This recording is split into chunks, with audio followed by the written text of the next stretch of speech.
Hello and welcome everybody. Welcome along to our Xplane 11 stream today. We'll be flying the Airbus A350-1000, nice big aircraft, from Cairo, where we left the A320 Microsoft Flight Sim, what seems like years ago now, for our Round the World tour stream. We will be continuing on today with that journey on our way across the big stretch of land down and into Qatar, into the main airport. I'm not going to try and pronounce it in case I do any offence, as I'm not the best at pronouncing it, so we will leave it like that. If you haven't already, please join the Discord through the links, as today we've got a very special stream, as I'm sat in Discord currently on the event channel, where during the cruise, the opportunity will arise for you guys to raise your hands or whatever, and request to come and join me up in the flight deck, as it were, and have a conversation about some interesting topics of aviation, which we haven't often done in the channel. I've been saying I'll do a Discord sort of stream for a while now, but never come to it, so hopefully we will definitely, well, we are doing it now.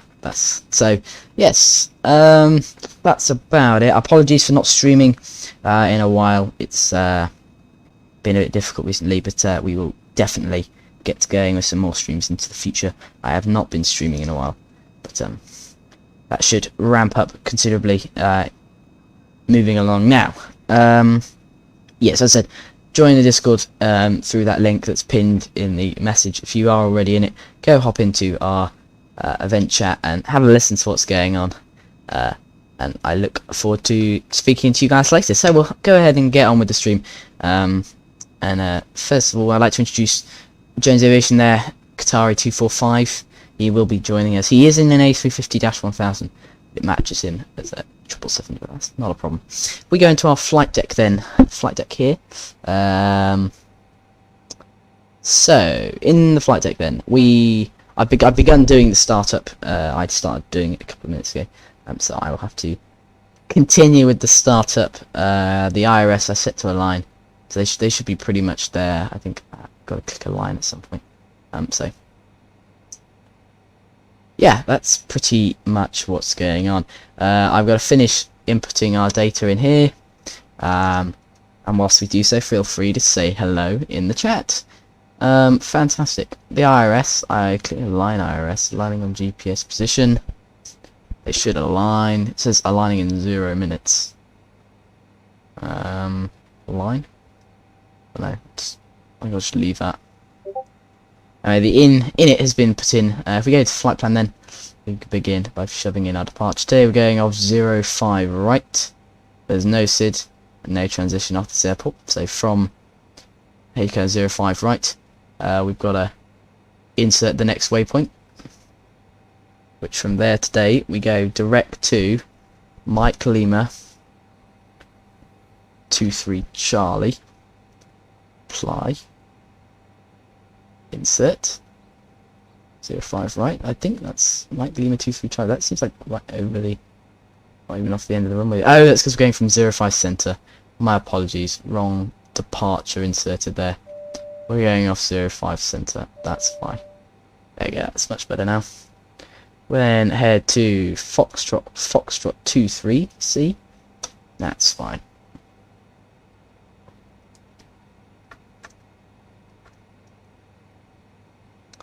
That had not been like that before, so that's why. Cool. I'm going to hop onto the stage, Jones Aviation, do an init request. It's a lot quicker. Yeah, I suppose I could do an init request. I haven't done one in a while. This plane I have not flown in a long time. Company flight plan requests. No, is that where I go? Maybe I'm never going to flight plan. Oh god, I haven't done this in a while. Where do we? I tell you what. Yeah, right. I'll lob it in because as Jones Aviation says, it will take a while. Let's go get save file.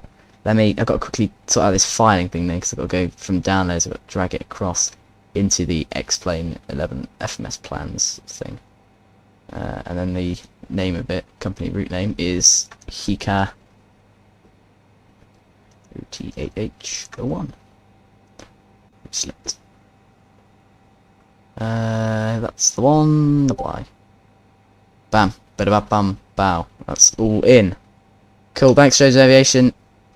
He's probably right. Actually, that would have taken a long time. Our diversion airport then for today is Oscar Echo Delta Foxtrot. Is our diversion point for today.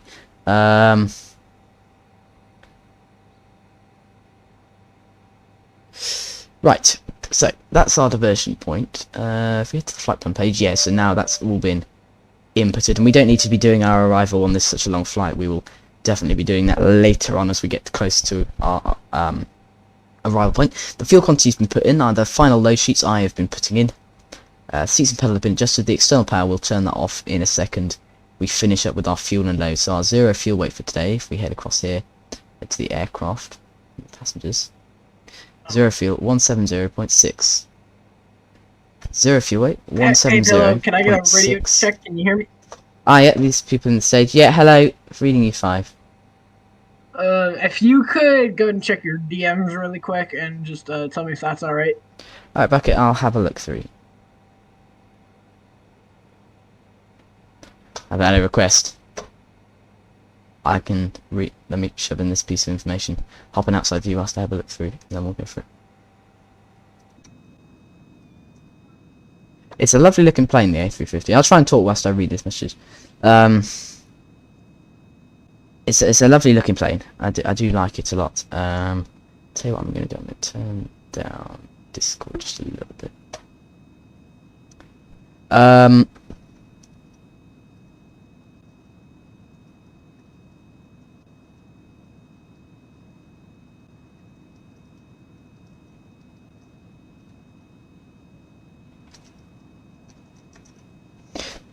Cool.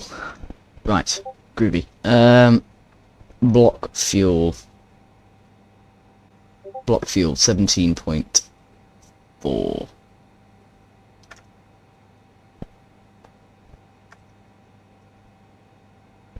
Cool. 17.4 inputted.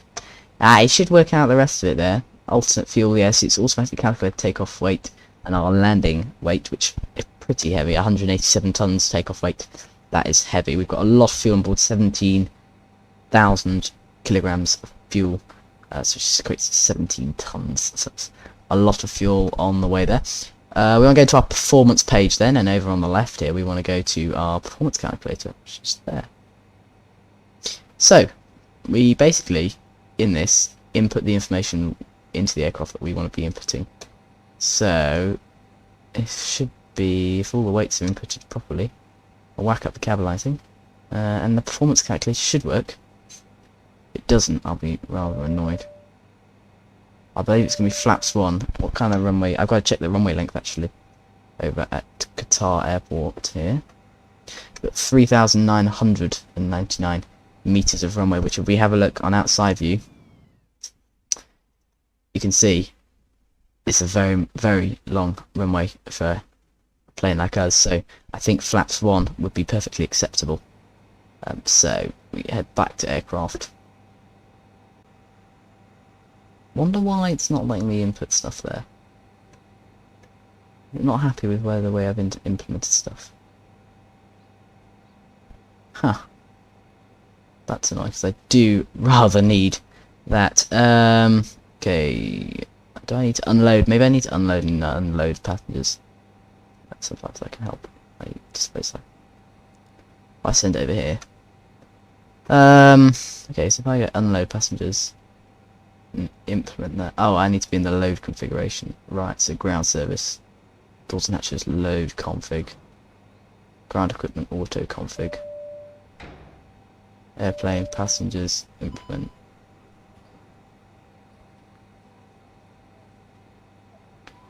Okay, maybe that'll work. I don't know. Alright. Well, we'll continue with our startup then. So we've got the APU gen running. We're basically ready for our pushback. So we could go ahead and disconnect from the ground power units if we wanted to now. You've got V1 145, VR 145, V2 147. Okay, thank you. I will. If this doesn't work once I've loaded up these passengers in 200 seconds, then I will definitely try that, because we want to get to people on board the plane. Right, looking overhead then, we got to turn this on, but we'll do that as we follow through our checklist. So I guess the next thing on our checklist is to disconnect from external power, so we'll disconnect from external power, move on. It wants us to cool the pushback truck, so if we have a look at pre-plan, I did a little pre-plan earlier, we're going to push back like that, taxi out main, down the main taxiway, cutting across when we can, and down to the holding point. So, plan's already inputted. So that's fine. We don't need to worry about that for a couple of minutes or so. But I do want to see if we can get this to work, because it's not good if it hasn't got we can't put our speeds in. We should get a flex to temp and stuff. So basically waiting for the passengers to board the plane at the moment. Ah, yeah, fuel CG at forward limit. Ah, cargo weight at forward limit. Right, that might be why we've not got many people in the back there. Well, you haven't got a massive amount in the front, to be honest. Is that why it's not happy with us, though? We lock the flight deck door. Flight deck door is locked and closed. Well, I'll hopefully get the show on the road in a minute, any minute now. It's taking its time. We can sit in a nice wing view there. I do love the Airbus A350, especially the Dash 1000. It's just a really nice looking plane, in my opinion. I mean, let me know in the chat what you think. Do you like the 350 1000, or is it not so much of your thing? What do you reckon? Alright, so got 80 seconds till they load. I should be able to set that as VNav in a minute, because I have been inputting information. We'll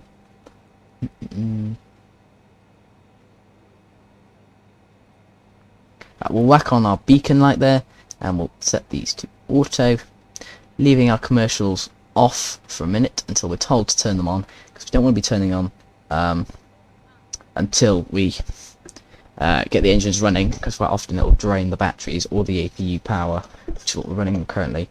So we will hold on to doing that. We've got 49 seconds before we're ready to go. It takes so long to load on the people. I wonder if you can change that in settings. I reckon you might be able to. Options. Do you reckon you can change it? Like, where is it?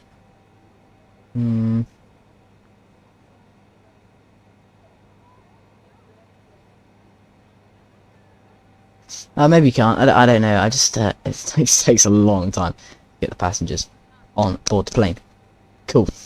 If you haven't already, head over to the Discord event so that when we get up into the stream, you can get up into the cruise. You can listen. We can have a chat about what you find interesting about aviation currently. Also, if you join now, you'll sort of get a head start. I'm not sharing my screen on Discord, but you'll get a bit of a head start on what's going on, as you'll be able to hear what's being said a couple of minutes beforehand due to the natural lag of a stream. Right, so it's redone the passengers. Still isn't happy. Now that's because my cargo weight is 20.8. Does it need to change? So unload passengers. I think I've got to boost up the number of passengers in the rear, so we'll take that down to about 10. It's down to about 5. Take this down to 5. Maybe 4 even on that one. 9%. We've got to wait another couple of seconds. Apologies, guys. We will get there eventually. I've got to let this weight load in. It's one of the slight annoyances about the Airbus A350 1000. But once that's finished, we should be able to go. So the 1000, I have got a small tutorial out there if you want to know how to get it, because of course, if you get the flight factor Airbus A350, it only comes with the Dash 900, which is a shame because, you know, what everyone really wants is the Airbus A350 1000. That's partly why we go for it. But of course, it doesn't come with it. I was just disappointed because the one problem even with this amazing mod is that you can see that doors don't line up. The wheel gear tilt doesn't often work, so it doesn't quite sit properly when watching it. But apart from that, it's a really impressive mod, so I do recommend really getting that, because it works really quite well, as I say. And then of course everything, the flight deck is literally the same as in the Airbus, as in the what am I trying to say? As in the yeah, what's it called? Dash 900. And then yeah. Oh, quick piece of news. I have acquired the Airbus Beluga, which hopefully we should be seeing in a stream shortly, because I know how we all like our Airbus Beluga aircraft. So it'd be very much nice to see that in a stream in the near future. I'll tell you what, it's still not working. We'll just shove in what Jones Aviation had as his V speeds. Okay, have a check of traffic, Qatari 345 going pushback from Echo 8, and we'll be waiting on the taxiway for the other Qatar. Them in.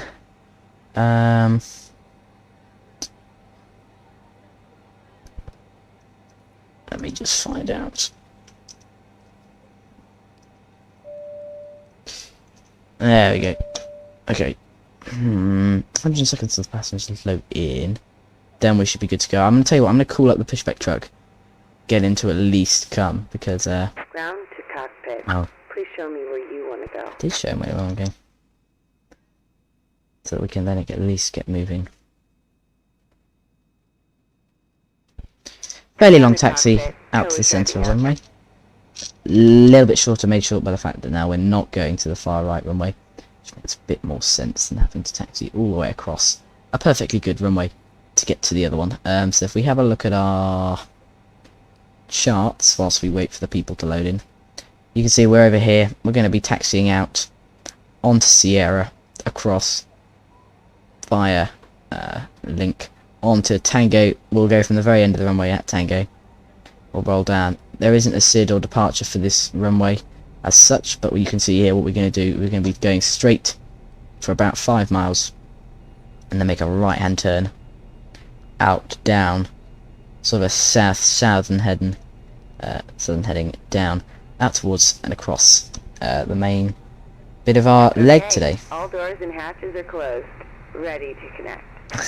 I like they say all doors and hatches are closed, ready to connect, when all the doors and hatches are currently very much open, so they haven't checked, but that's not a problem. Okay, pushback truck's been called, so we'll move on to our engine start checklist. We'll start working through that. Jones Aviation, what's your flex to temp? I'll message you there. I don't know. It's not seems to letting me calculate one. Might do when after this is loaded. Finally. Yeah, the weights are in. Still won't let me do it. It's not the forward limit. Bizarre. Tow connected and bypass pin inserted. Release parking brake. Flex is 39. Thank you, Jones Aviation. Want to do a parallel takeoff because I'm doing a left turn. Yeah, I mean, if you're doing a left turn, we're doing a right turn. So if you're going to go from the right-hand runway and make a left turn, we're making a right turn. We might cross over, but I'm happy to do that if that's what you'd like. I think we'd probably be alright. Right, it wants me to release the parking brake. Firstly, we must close all doors because they've all been opened. So close all. Get rid of all these vehicles. Go, go, go. Head on to our charts page. Courtesy of the Abby tab mod that allows me to do that. We'll release our parking brake. Starting pushback, and you may start engines. We'll run through the normal FMC. We see I haven't put the flaps in for takeoff there. I have not done that. So we'll do that. We're going to have a 1 / what does it think kind of trim.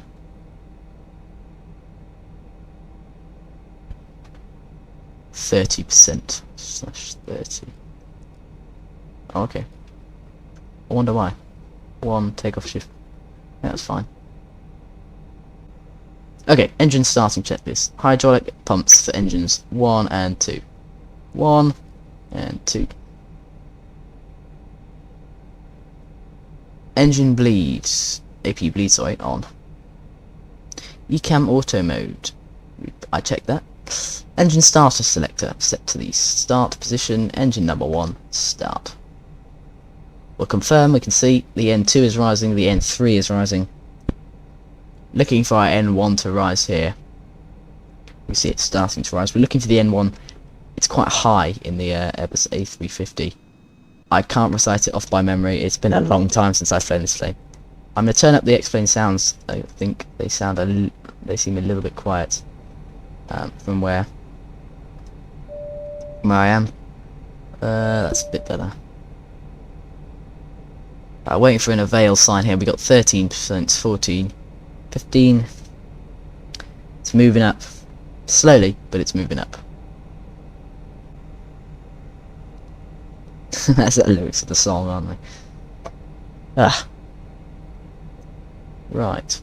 Well, pushing back, it's moving back.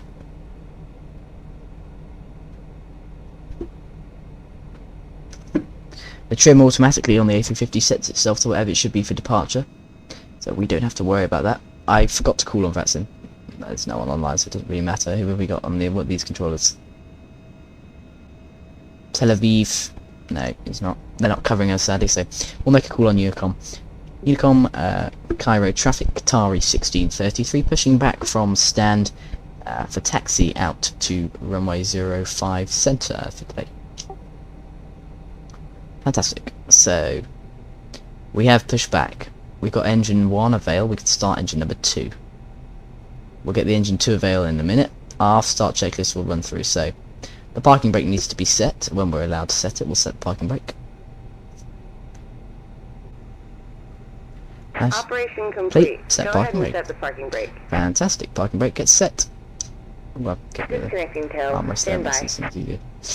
Right. Parking brake is now set, so we move through this. So the start selector can go to normal hours, so we've got to wait for that other engine to start. But for now, then, we can watch the tug disconnect. That's pretty much it until we get a confirmed start. Sorry about the scenery not being so good. I couldn't get the scenery I downloaded to work, so yeah, we'll have to come for that in a bit.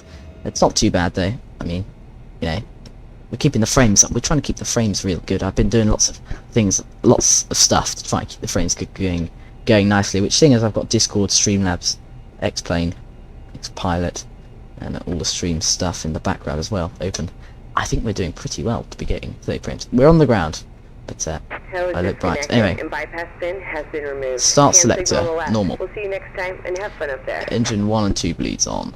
1, 2. Hot airs go on. The packs go on. The APU bleed goes off. Bleed off. Pack 2 PB on. Anti-ice as required. The master switch can go off and the APU chain can go off. We'll set the cabin temperature to a nice mild warm temperature. The ground spoilers get armed. Drag them forward. The flap lever gets set for takeoff, which is for today. Flap 1. Flap 1 being set. The pitch trim has been confirmed. You can see it's now level 30. The ECAM status we can check. We're good to go. Our electrical systems now need to go on. So that's I believe no, that's here. Sorry. 1, 2, 3, 4. Cargo conditions go on. Don't want the dogs freezing. The wireless satcoms can all go on. The passenger data goes off. No real specific order needed for these ones here. You just can turn on all of the buttons. That's basically how it goes for these first couple of checklists. So our taxi checklists: nose light, taxi position, turn off lights on, park brake gets released, and we go RTO on there. We haven't done a takeoff config test. We'll do that as we get rolling. That is pretty much it for today. So parking brake released. It should roll once I give it a little bit of throttle. I say, I haven't flown in a while. We'll see how it goes. What's doing the nose wheel tearing? Is it that one or that one? Cool. I set the wrong one. Bear with me. Ooh. I set the wrong one up as the tiller there. That one. Needs to be that needs to be none. Done. There you go. That's better. Me's a little bit easier there. I will do a settings tutorial at some point if that's what you guys would like. I've been asked a couple of times there if we would like a see what Pillar Pilot's sort of settings are. Your number 1 engine is playing up. Have you done the checklist in the correct order? Because you said you've had this problem before, and I think you've got to make sure you do everything in exactly the right order as it asks them to be done. Otherwise, it will not work. I have followed checklists. Alright. Well then, I don't know why it's not working. Okay, we'll do a flight control check then. Full right. Full left. Full up. And full down. Not a massive amount of movement up. It doesn't really need it. The massive wings produce so much lift on this plane that it sort of jumps into the air. Qatari 1633 taxiing via Sierra and Tango for holding point. Runway 05 centre. Cairo traffic Qatari 1633. Perfect. Take it around the corner. What I've forgotten to do there, you have to take a serious overshoot in these large aircraft. You know, we've got to let the nose go quite a long way over before turning, because it's such a long aircraft that it needs to be oversteered, so then when you straighten up like I've done there, bang on the centre. That's what I always forget to do, but we can do it. We won't turn on our strobe lights until we are actually on the runway. We need to make sure our TCAS is set in the TARA mode, which it is. Fantastic. I don't use the takeoff checklists because they aren't really relevant. The way they work is, you know, all your V1s and V speeds, and we don't really need them, so it's it tells you like rotate. It's stuff that as seasoned pilots we should know, so we won't need to do that.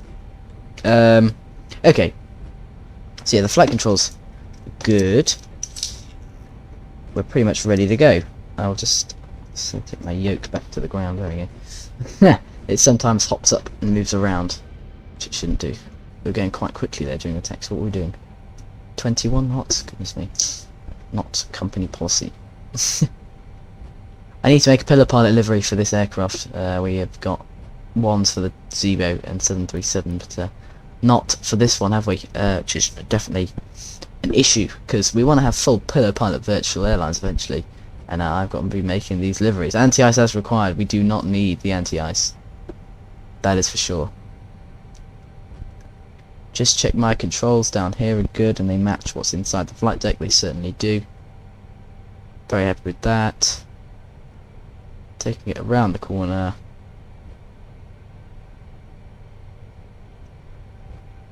Look at that. Perfectly in line. Look at that. No problem at all. I'd say join the Discord's live show in our server through the link that's in the description and pinned on the chat there. Once you're in, when we get into the cruise, we'll have a chat about all sorts of things aviation. If you request to speak, we let you speak, and then you go for it. Cairo traffic Qatari 1633 lining up 05 centre. There's no traffic in the vicinity for about 100 miles, so we have to line up. Oh goodness me, I forgot about Jones Aviation. Sugar. We're going to hold on the runway for a minute. Is it not starting, Jones? Let me know how it's going.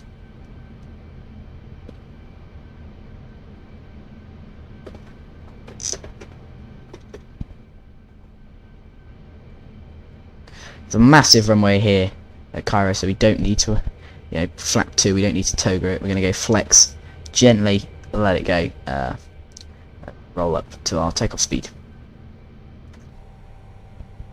Cool. So yeah, join the Discord through those links pinned to the thing, so that when we get in the cruise you can talk to me about all sorts of things that we love about aviation. So I look forward to seeing you all in there. I will quickly set my parking brake here. After we hold, I will zip over. Let's have a look at Jones Aviation quickly. Where is he? Here he is. Apparently he's having some difficulty starting his engine. Jones, if you let me know. So, Flight 370, hello. I've got out the cockpit and bashed it, but it isn't liking it. Oh no. Marinus Minecraft, your favourite plane? Good. I'm glad you like it. it's a nice aircraft. It really is a great plane. Very quick as well, which we will demonstrate now. It's been half an hour since we started the stream, so should probably get going. Otherwise, it'll be a very late finish, as it takes a while to fly. Hello, I think he's asking you what your favorite plane is. Oh, my favourite plane. Ah, thank you. Sorry, Buckets. That's why I need you guys to tell me stuff like that. My favourite plane. Well, in the simulator, from what I currently have, I think it would have to be probably the Airbus A321 by Tollis. Not because it's Tollis, just because that's what it is. But Airbus A321 for sure. You've seen it if you look through back our videos that we've seen in the past. It's a really nice plane that I spend a lot of time flying, and I just really like it. So yes, that's probably my favourite plane. But what about you then? What's your favourite plane? Joe's Aviation, are we alright to get going then? I don't mean to be impatient. I don't want to sit on the runway for too long. Some supervisor might get in trouble with me.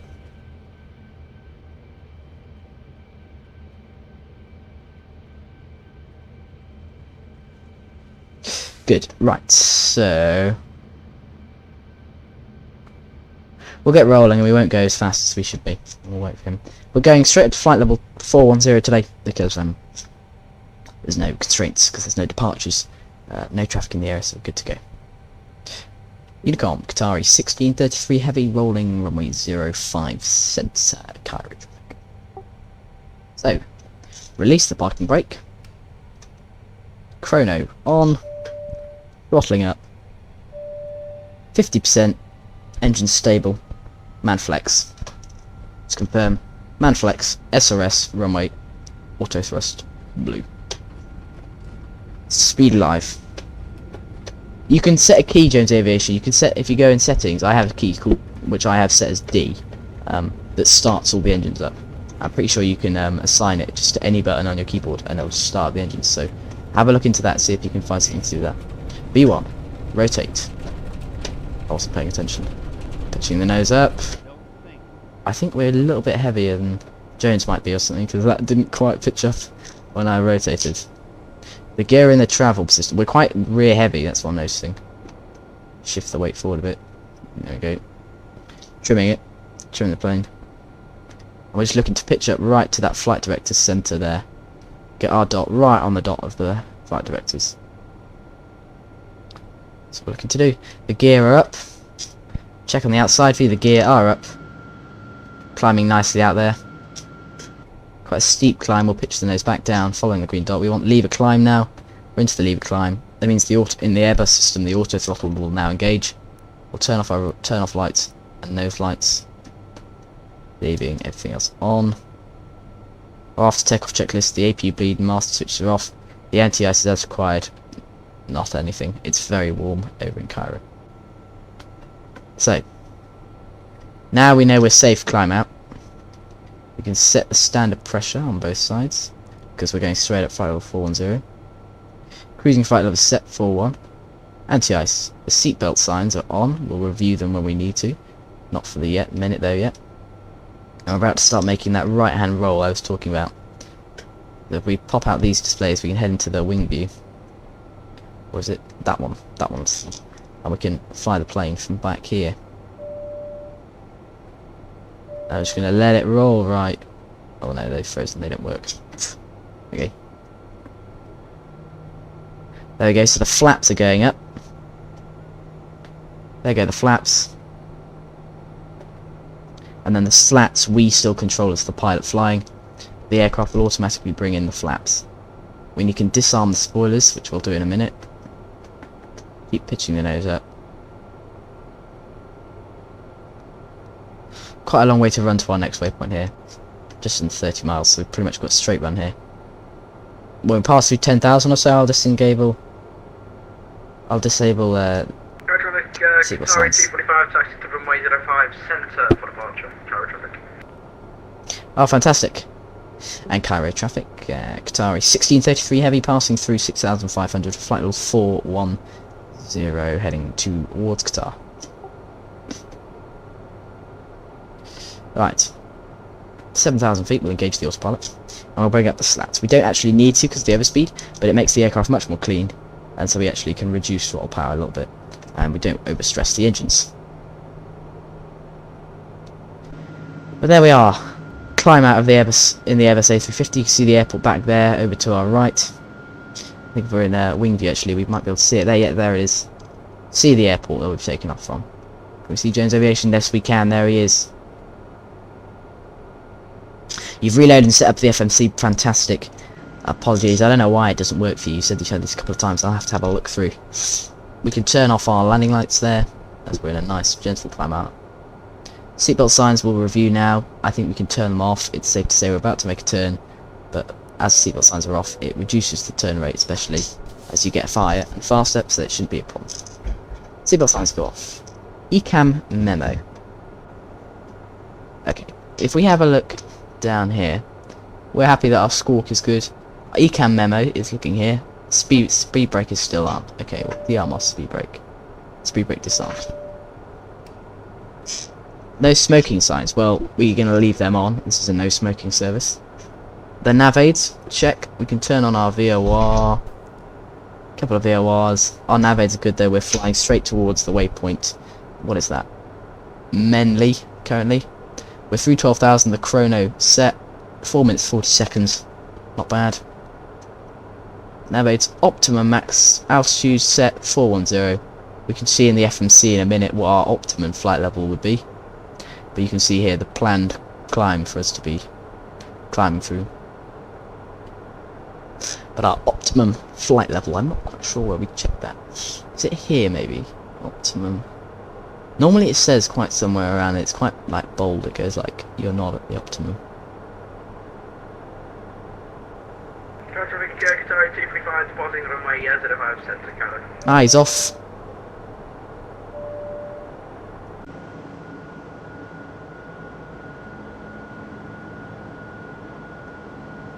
And we start the long trip that is all the way across. And I gotta find out what country we're going to be heading across. I'm going to go on Google Maps.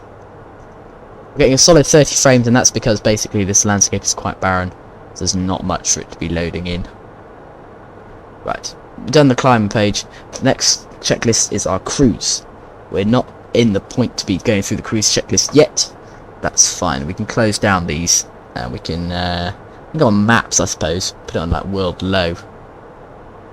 Navigraph low, Navigraph high, Navigraph low, and then zoom out a bit. You see Jones Aviation there behind us. Maybe Navigraph high. Anyway, you see the little green dot? That's Jones Aviation back there. We're making our way right down. Wait. We got a long way to go. We're making our way across to Qatar, which is over there. So a long way, but it's a very fast aircraft. So we should be there in almost no time at all. And we are, I'm going on Google Maps, we're flying over the country of Saudi Arabia. Our route takes us south of Israel and Jordan, across Saudi Arabia. We sort of split left heading north of the city of Riyadh, across the Persian Gulf, north of Bahrain, north of Qatar, then turning onto a southerly heading direct south, back around and into the Qatari's main airport of Hammad International Airport, which is in Doha. So a good flight right across, taking us continuing of our world tour, which we have not been doing for ages. So I'm glad we're now moving through the world tour again. Finally, it's been a long time. I think almost too long. So it's good to be moving through. But you can see there on the world map how far we've got to go. Okay, see, so you'll fly in formation at one point. During the world tour, we certainly will, but probably not during this stream. He's taken off back there. I mean, we can probably see him on the traffic radar. Set TCAS to below. Where is it? Let's go serve page. Serve. TCAS below. Might be too far away. Yeah, I think it's too far away. Normally you can see them, but now it shouldn't fly in formation, but he'll sort of behind us there. You can see the massive stack of waypoints we have to fly through. That is pretty good. So I can. Oh yeah, you can turn all the lights on like that. That's quite cool. I didn't know you could do that. The seatbelt signs are off then. The aircraft is in a steady climb cruise. We've not got any step climbs planned for today. We're going straight up to our final altitude of 410, where we'll then stay. Do a hold and wait for him. Ah, yeah. Should we spin it around? Yeah, right. Where should we do a holding point? Because it's good opportunities, right, to demonstrate the effectiveness to the Airbus A350 can do. So, Basel. That seems like a good place to do it. Hold. Basel. Because by Basel, look, we'll be 410, so we'll be at our cruising altitude. This is where we want to be, and it's hold. So our inbound course at Basel was it about 100, maybe? Right time.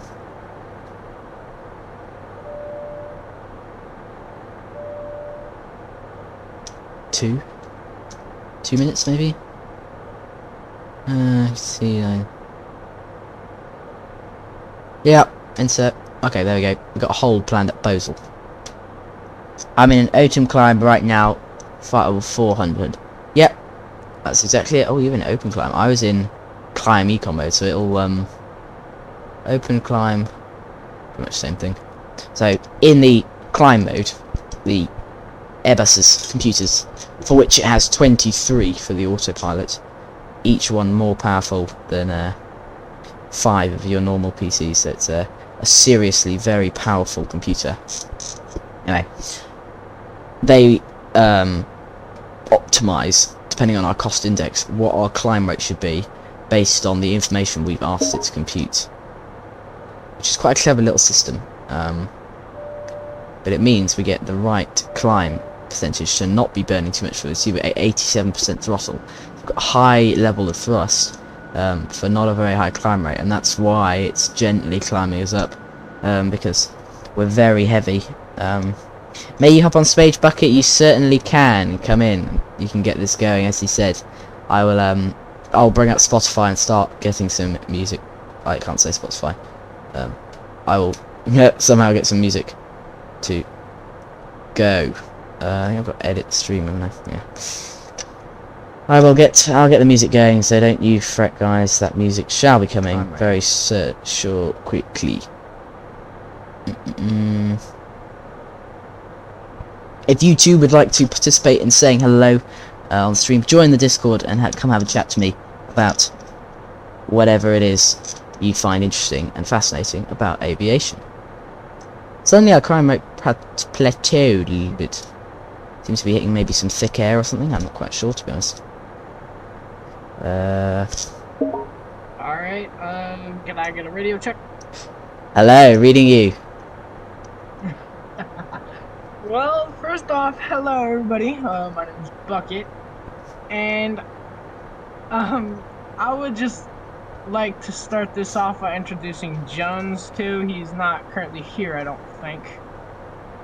But he's probably in climb right now. Anyway, so we're gonna just be talking about a few things about aviation and different little things that we have chosen to be on this live stream. So that includes stuff about the A350, a lot of different little things. So yeah, let's go ahead and get Jones in here. Yeah, go for it. I'll let you guys take it away. I will be here to assist you. Well, hello. The music is now running. I'm going to turn down Xplane a little bit so that it's you guys. But if you're on stream, you should be able to hear some music now. So hello, stream. I'm the Jones Aviation who can't start an A350. Yes, we may. I'm just gonna do a quick sound check, guys. Alrighty. So,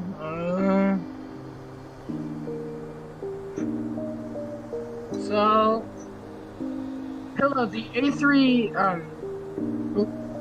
okay. Sorry, So, I had to flip to mute myself on Discord. There you go. I was curious, as well on the A32NX rather than the A350. Ah, yeah. Is the A32NX dying? That was one of my questions because Right. I haven't really been seeing a lot of people flying that anymore. I wanted to just kind of clarify: is it Yeah. really dying or still It's quite there? good. It's It's really quite good. It's yeah. it's pretty well, but I'm not sure if people fly it anymore. I'm gonna be honest. Different little things have happened to the A320 NX by Fly-by-Wire, including the sound update, the what was it? And it's add-on updates. Yeah, no, I agree. So leading off the point, yeah, once you find the update, they are updating constantly. But what's happened is the upcoming Fenix A320, people have got very excited for an Airbus A320, and I think what's happening is people have decided that what's promised with the Fenix is so highly detailed that the A320-2NX can't really live up to it, and so it's sort of dropped out of favour as well, especially with the lots of release of new aircraft, the new sim updates and everything.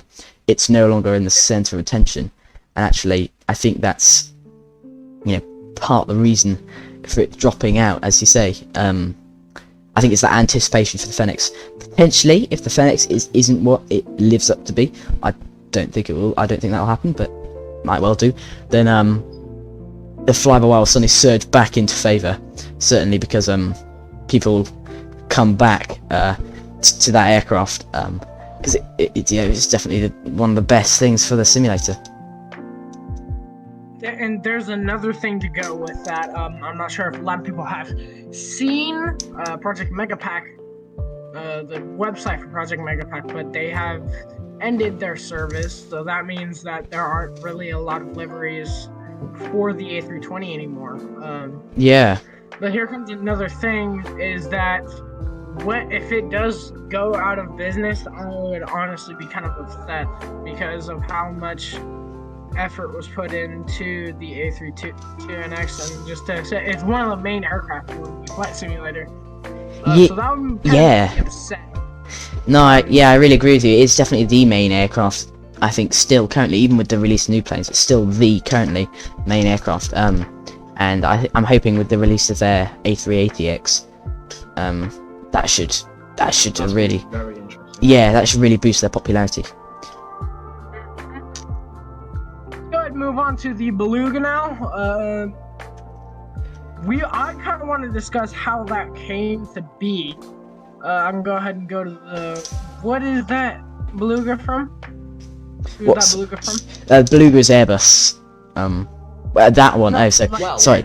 INI Simulations have made the sort of Beluga for Xplane 11 that we know today. I'm sure Jones Aviation knows a bit more than I do.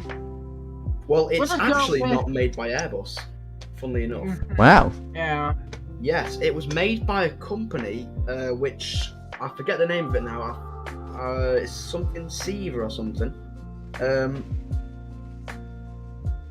It was really strange because obviously, you know, they had the Super Guppy before that, which took on most roles of transport. But Airbus didn't like the fact that they had a Boeing as their transport aircraft, and that is also the very interesting story of that Airbus built the last Boeing 377, which is quite interesting to be honest. Wow. For the Super Guppy. But yeah, it's Beluga was. It was made by. Who was it? And that's one of the things that I've been thinking about. I'm looking at the history right now. It's a really big successor to the Super Guppy. And there are 4 or 5 Beluga aircraft for transporting large assembled sections of fuselage on the wings for aircraft. So practically just like, for example, aircraft parts like motors and just different little things like engines and whatnot. But I feel like that the A300, so the Beluga, might actually really do better than the Super Guppy. Not only that, but it has a huge cargo deck. So Oh, he does, yeah. It has an absolutely massive cargo deck. So there are different things that I'm concerned about with this aircraft. The cruise speed is 0.7 Mach, and then obviously you would have to kind of keep it kind of faster to avoid the swaying of the aircraft. But I think that it might be better than the Super Guppy, in my opinion. It is. It's very much better, to be honest. I mean, the Super Guppy was that. It was turboprop, wasn't it? The Super Guppy, I think. Yeah, the Super Guppy. Yeah.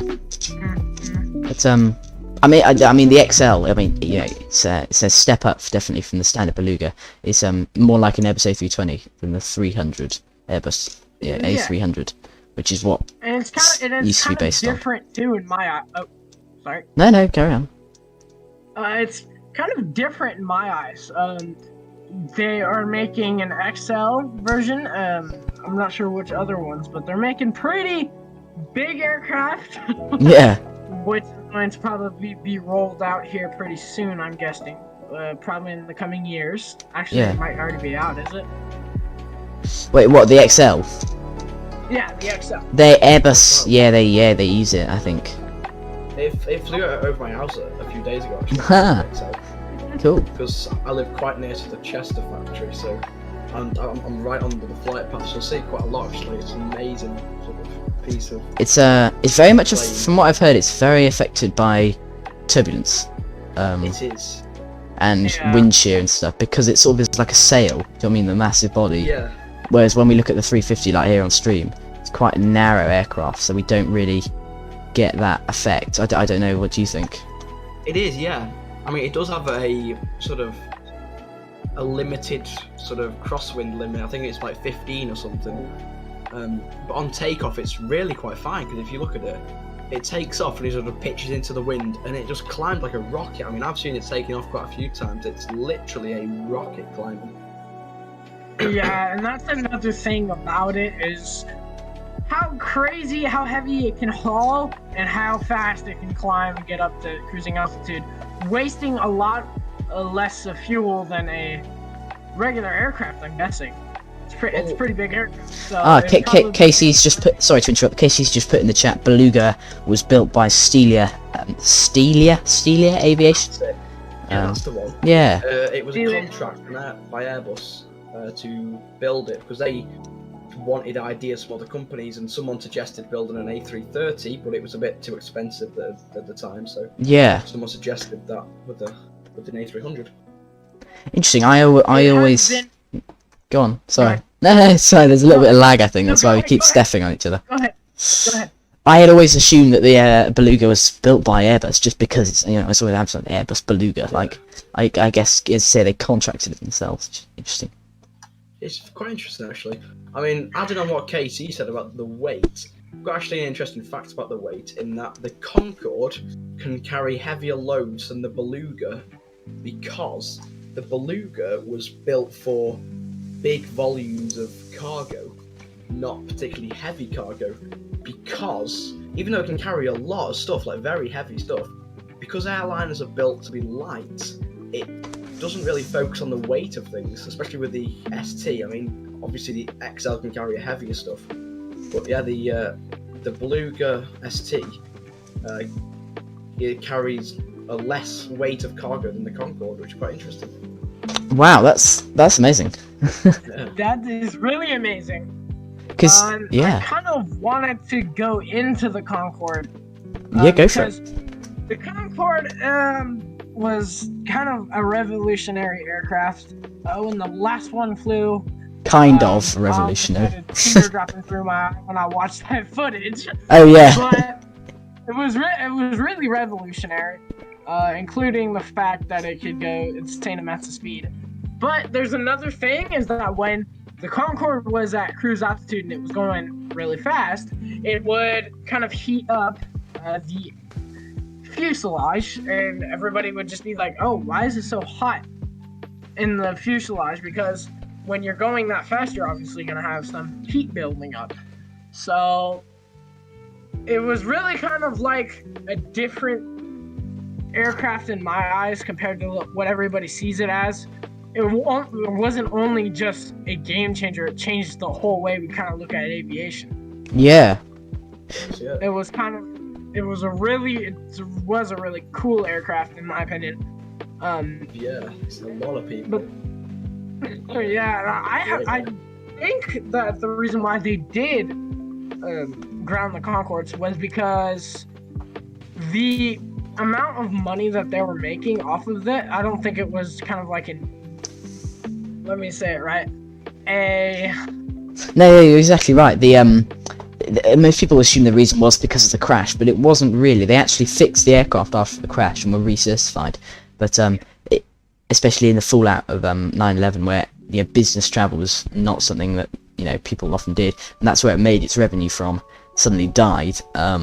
It really wasn't no longer viable for the cost it was making. And Casey has just put in the chat there, max payload of 47 tons for the Beluga, which is 47,000 kilograms, which is that's a lot. It's a lot. But then you've got to put it in perspective. I mean, yes, it can carry that much money. We've just taken off in this 350 at 173 tons. Yeah, I mean, it is. Yeah, of course the A350s are a different level of but yeah. It's go for it. I'm for a little bit. I will definitely be back in a little bit. Just wanted to let you know, if you need me, go ahead and add me. I'll see you guys later. Alright, see you in a bit. Bye-bye. See you soon. Casey's made a point that Concorde was never profitable. Yeah, no, you're right. It never was profitable. It actually lost the airlines definitely some money through its entire career. But especially after they had to pay a lot of money to reinforce the fuel tanks, that something like what happened could never happen again. The amount of money they then spent on it by that point, I think they just sort of realised that an aircraft that's built in the 1980s, but of course, because it's built in the 1980s, that means it's 1970s technology. So by that point, it's 30 years old technology. It's getting very old. When was the Concorde built? I don't know. It's 1970s or something? I think actually. Yeah, it's 1969. The Concorde was built. 1969 even there. So there you go. So it's 60s technology. So Yeah. you flew on it once. Wow, as a passenger. That's amazing. KC. Who's that? KC. Yeah. Wow. Fantastic. That's very cool. I'm very, very jealous. Man, that is sick. And now backtracking slightly here, just back to Stelia Aerospace, which is aerospace, which made the Beluga. I was just having a little look there. They originally two separate companies, Sugurma and Aerolian. They were actually merged in 2015, and they were both founded in 1924. So it's an aircraft company from the very start of aviation, and they mainly they're based in Toulouse, and they mainly focus now on the design and manufacture of aerostructures, pilot seats, and premium class passenger seats for the commercial sector. Interesting. Very noisy in a small cabin, Casey says. Interesting. Yeah, I mean, I've been looked down one. It's like air shows and things. Yeah. And they are a very small plane. I mean, my nana, who's quite small, she's probably about 4 foot something, I'd say. Well, maybe that's something, she went in the Concorde at Manchester, and she said it was a bit small for her as well, because I know even though she's quite small, she said it's a very tight plane to fit in the cabin of. Yeah. It's just because the British engineers didn't want what happened to the Comet to happen to the Concorde, which was be a lot worse to happen to the Concorde as it was travelling supersonic speeds. Yeah, no, yeah, exactly.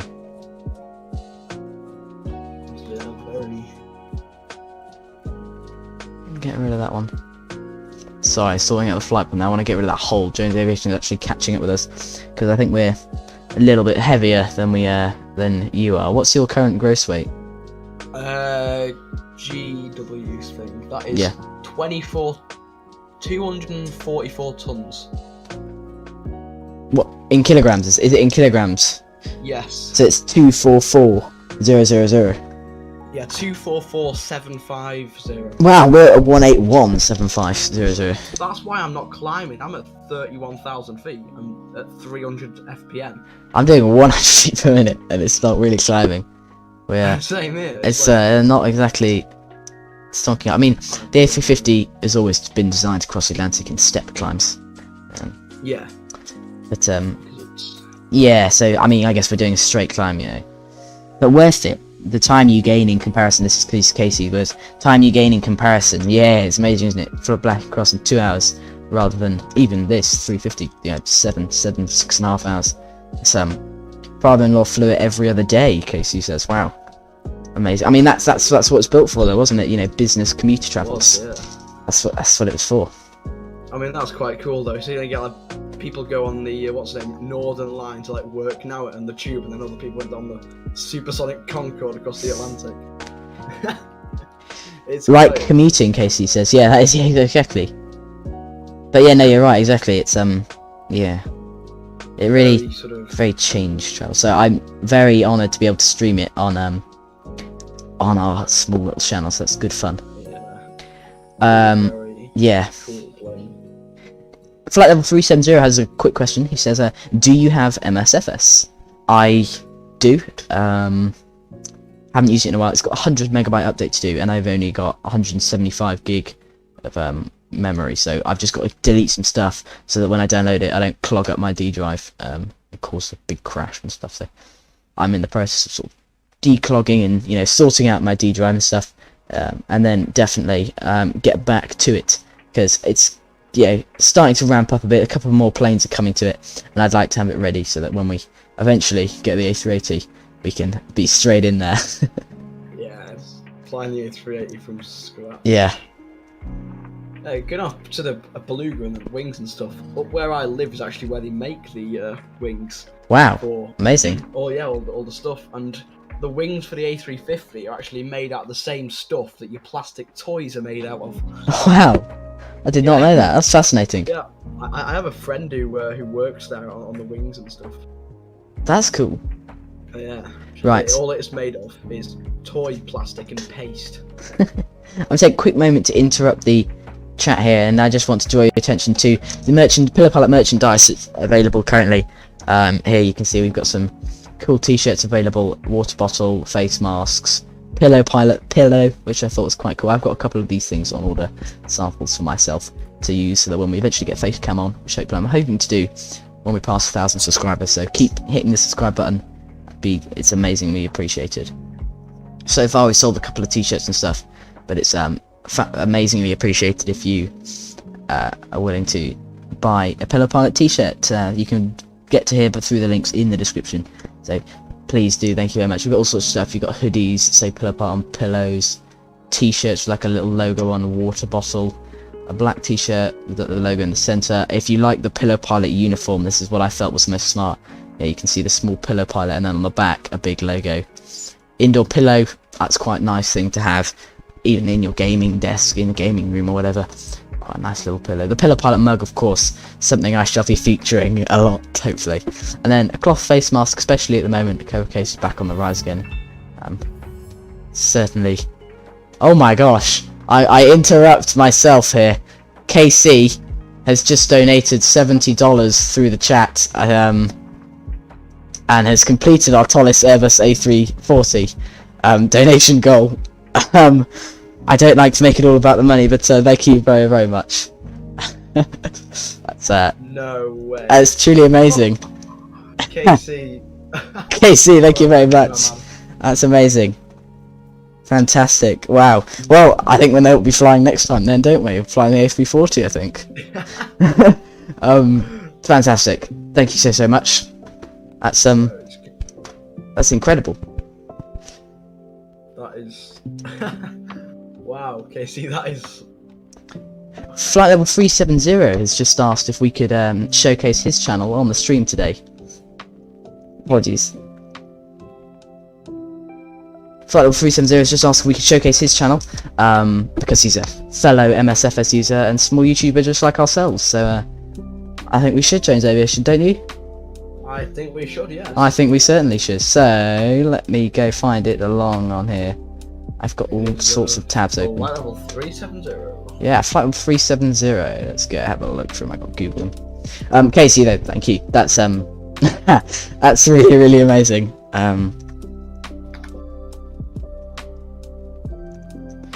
Wow, that's incredible. That is, Casey, you're an absolute legend. Absolute legend, definitely. Now, if we share my TV, you'll have a look at Flight Level 370's channel. Go on, sorry. Sorry, if you check his latest video, it's the thumbnail's quite funny. A bit bigger over here. There it is, though. I hope he doesn't mind us watching this. Have you seen the latest video thumbnail? I have. It's a bit crazy. It's me. Legend, definitely is a legend, Casey. There's Jones Aviation. Yeah. I was flying a plane with my feet and I landed it. Hey guys, how's it going? Today, once I'm again, not even joking. We're having a watch of his YouTube video. Microsoft Flight Simulator. I'm here with Check on the Mackenzie, plane. once again, aka Jones Aviation, and my good friend Jedi, and we also have another guy who's going to be coming in shortly. Flight Level 370 would like to speak. Apologies, my friend. This time, I will. We're watching your sort of screen. Discord stream in the background here. Let's. How do I accept him to speak? Oh, do you want me to try and do it for you? Has he already been invited to speak? Can... Invite to speak. Okay, I've sent you an invite to speak. I've sent him an invite to speak. I think if he accepts the invite to speak. Which channel is that? This is Flight Level 370. Here he is. Flight Level 370. 55 subscribers. He's just like we were not too long ago. So please give him a subscriber. Let's see if we can get him right up to where we are. I have invite to speak. Is that how you do it? Flight Level 370, Chris. If you... this is why we need Bucket. He knows what he's doing. What you need to do is this is prime example. on top of Discord. Is that If I send him another invite to speak, yeah. Click the accept on the top of the Discord thingamajig. So you need to go on to open up Discord and then click accept on the top of the screen. Oh, let me shove the music back on. We can't be without our music, as we know. Innit? It's a very pillar pilot thing to do. Be out with it, not be without music. That's how we definitely. Hey, here we go. Flight 370. Welcome. Hello, it's good to be here. Nice to see you on stream. Welcome. Yeah, thank you.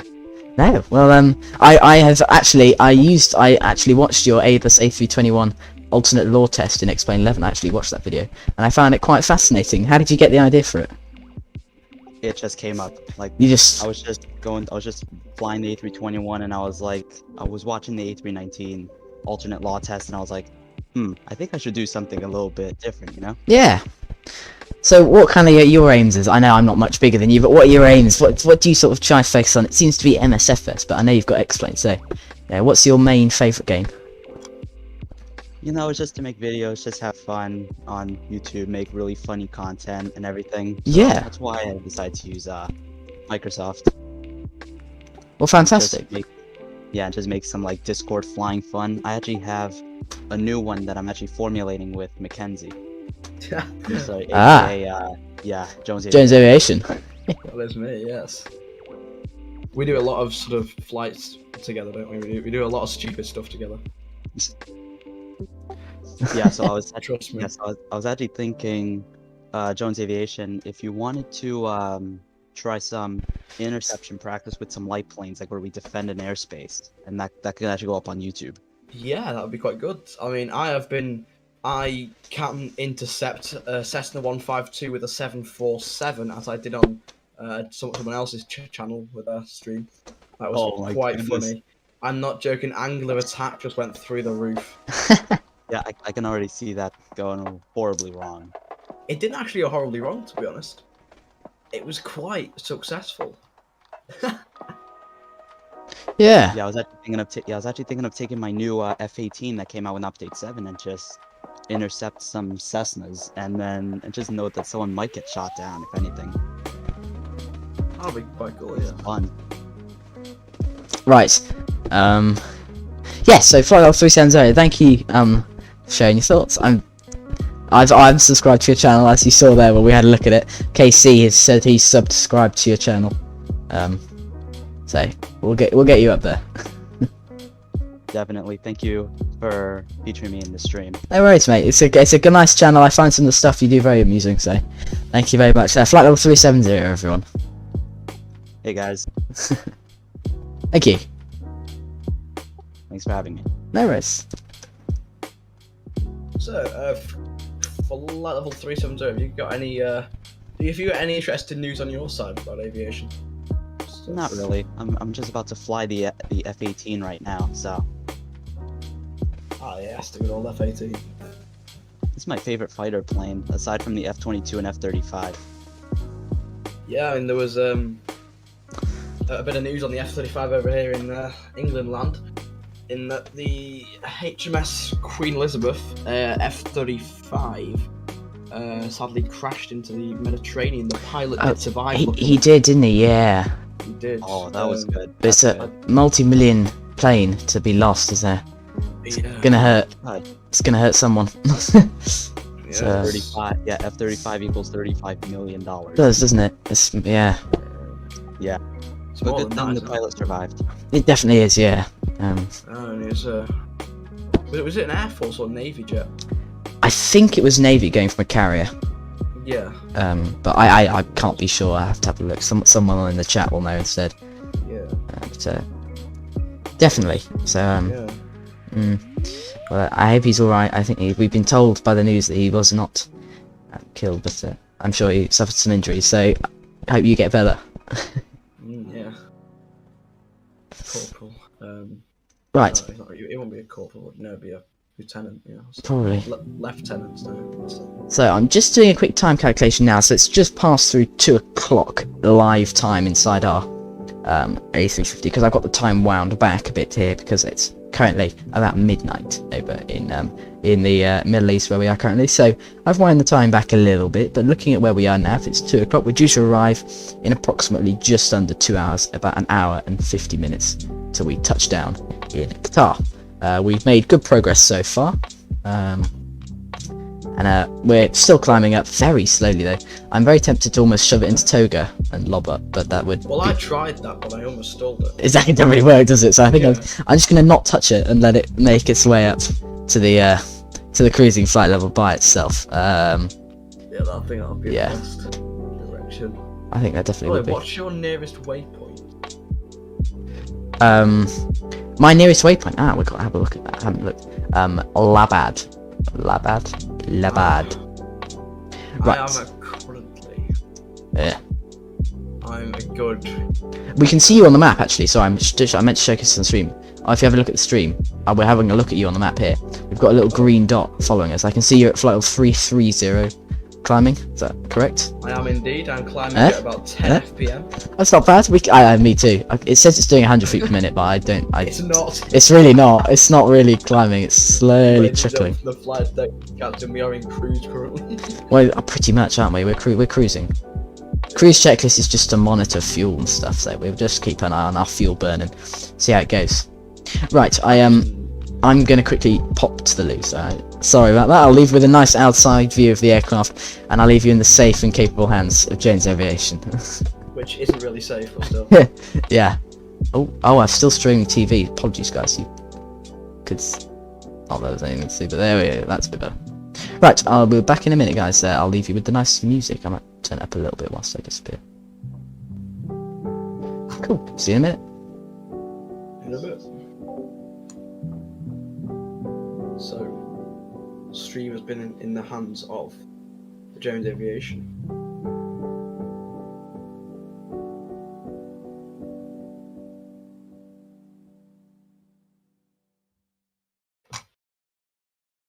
So, just a quick question: who has Vatsim? Anyone in the chat? Who's got Vatsim? Sorry if that was my northern accent, but it's V80 is in Victor Alpha Tango and then Sim. Vatsim. Just in case anyone got mixed up. Yeah, just put in the chat if you have, and then next time we do a flight like this, you can come and join us on the Vats of the Sim. Scary. It's not scary, KC. It's quite good. Of course, you know. Oh yes, I do know you've got Vatsim from 370. You do, and the last time I ever saw you flying in it was across the pond, which is quite funny. But yes.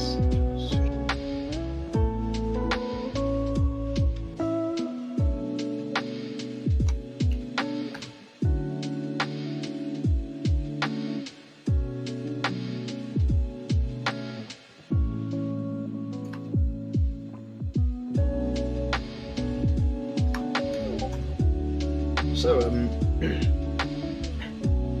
if you fly on that, who hasn't got Vatsim? Yeah, I mean, it's a great thing to sort of like, it's a great simulation. I mean, Pillow and I do controlling on Vatsim. I'm just an S1, so I'm just a low level. But yeah, it's quite interesting. I'm sure Pillow will do. He has done a video on how to get into Vatsim, I believe. So good. Please do check out his channel for that. There is some great tutorials as well out there. But yeah, if you feel sort of if you're not too confident with Vatsim, I mean, you can always come down and just put a message in the Discord about asking one of us on the server to hop on controlling, and then we'll give you a sort of friendly, familiar voice to familiarise yourself with. Just if you feel a bit scared about it. You know, it's normal. We all feel scared about something we don't know. So yeah. Although IVAO, yeah, that is still a great network. I mean, I know quite a people who control on IVAO. But yeah, it's still some great networks. I don't particularly play IVAO because I don't know how to use it, because I'm a bit stupid in that mention, but yeah, I've heard it is quite good.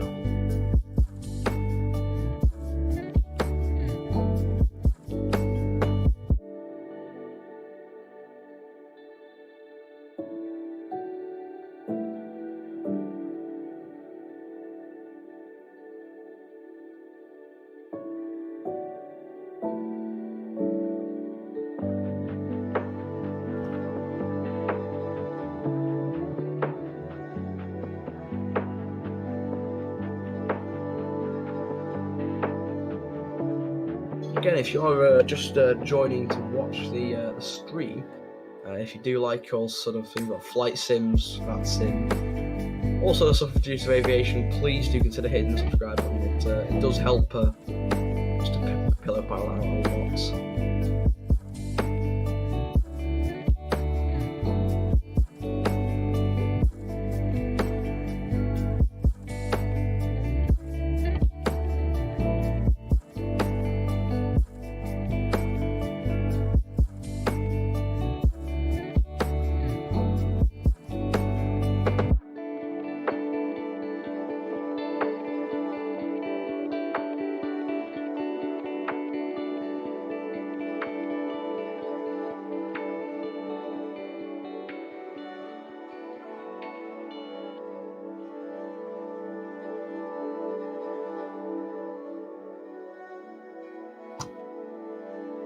So yeah, if you are watching this and you are in the Discord server, which I do highly recommend joining, it's a great place if you want to learn something new or fly with other people who know a little bit about planes.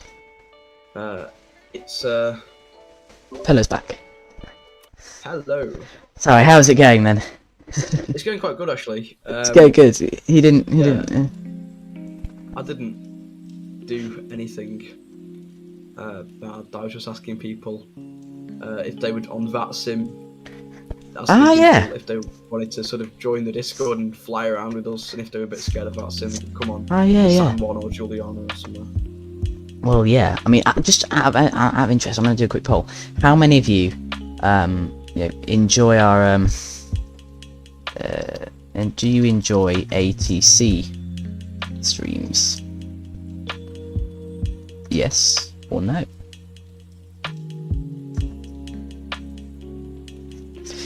I don't know. It's your choice.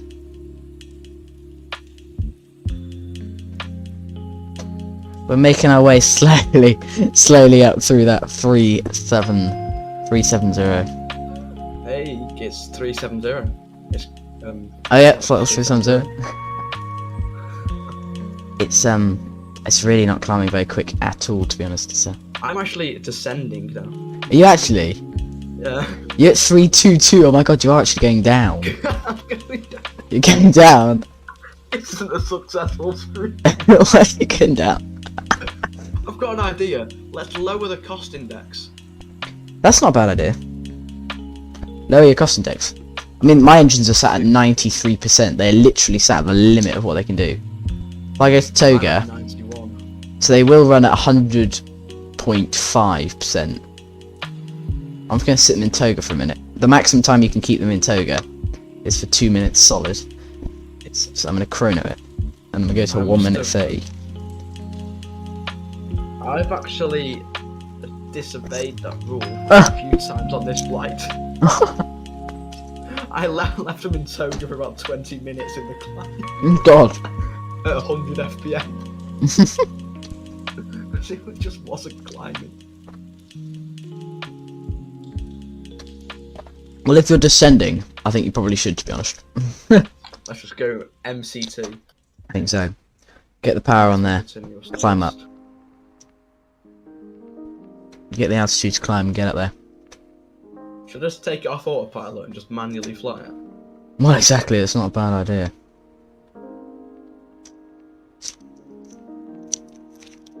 I am eating. Apologies, guys. I'm going to mute myself on the stream. I was talking to you. Smashing. Oh, yeah, no problem. I'm just climbing. I'm at 3,000 FPM and I'm descending in altitude speed.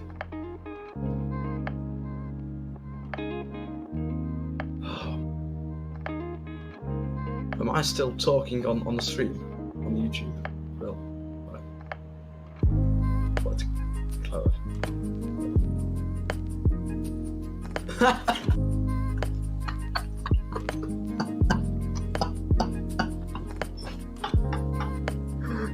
I'm laughing as Mr. Pillow Palace just exclaimed that he is eating a mince pie.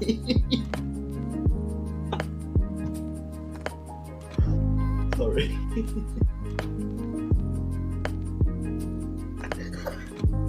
He just said it's lovely with a mouthful of mince pie. Oh god. There you go. They can hear me again now. That's just under a minute of Toga. Toga to leave a climb. Big sad.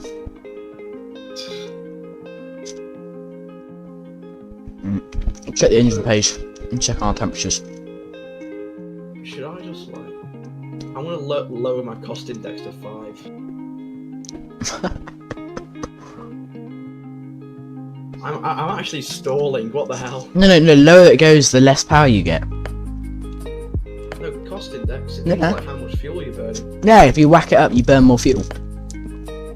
You Let's stalling? go 5. Yeah. You're at 358. I need to put some flaps out. I'm at like 200 knots. Oh my god. Hello. Hello. Hello. You're up at 360 though. You're climbing again. Well, I'm stalling actually. Climb, you stupid thing. Yeah. What's your profanity? Ugh. And imagine on Qatar especially, there's some lovely drinks being served in this economy class at the back here. That's why are we in economy class. Pillow does not go. Why is Pillow pilot in economy class? Drinks for economy class? Wow. Well, exactly. I was saying that. Why are we in economy class? Move up. Did you know that if your flight's over 6 hours, you get free drinks? Really? Yeah. So imagine if you're on a flight and the flight time's like 5 hours 59. That's kind of sad. Would be. Hey, we're coming into business class. Wait, I think this is premium. Yeah. This is business class. Welcome to business. The creepy people. Let's move forward. We continue our way up the cabin here. We get a lovely drinks bar, Have you seen bench, all, like, the people bar. that are, like, really weird? a nice open door here. Why is this door open? What? Oh, it's the mod hasn't covered it up. That's annoying. Oh yeah, I've seen. Don't know that way. And then welcome to our first class, ladies and gentlemen. With Manuel. Here he is, the man and only. My favourite guy in the world. Gareth. I'm just gonna leave this on stream for a bit, see if I can creep people out. I'll just click onto the stream, and this is what will be there. I want to call him Gareth. Call him Gareth. Yeah. Right. You ever watched Gavin and Stacey? Yeah, of course I have. Right, anyway, let's move back on to the topic of conversation. I'm just watching your stream. The man. Them Man. teeth, though. Them teeth. Beautiful. Right, I'm gonna go grab my little notebook. He needs to go to the dentist.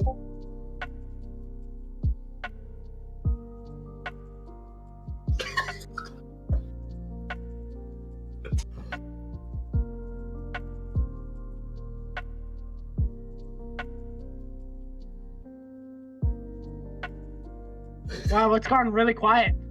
Jeez. It has. I'm just looking at the stream. If you check the stream out, people, you'll see he's strangely looking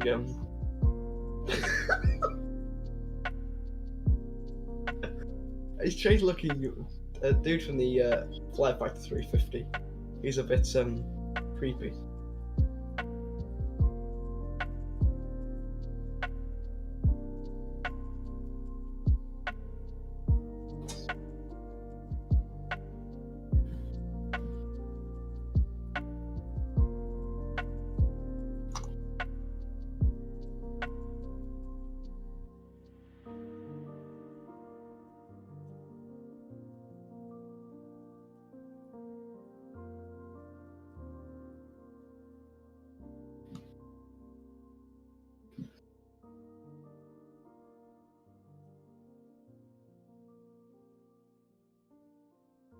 Probably is one of the most interesting videos Back on I've stream. ever watched. There you go. What's going on? Gareth. This guy Gareth. has a flight simulator on Roblox. What? PTFS. Not PTFS, it's Flightline. Oh, that's even worse. Hmm.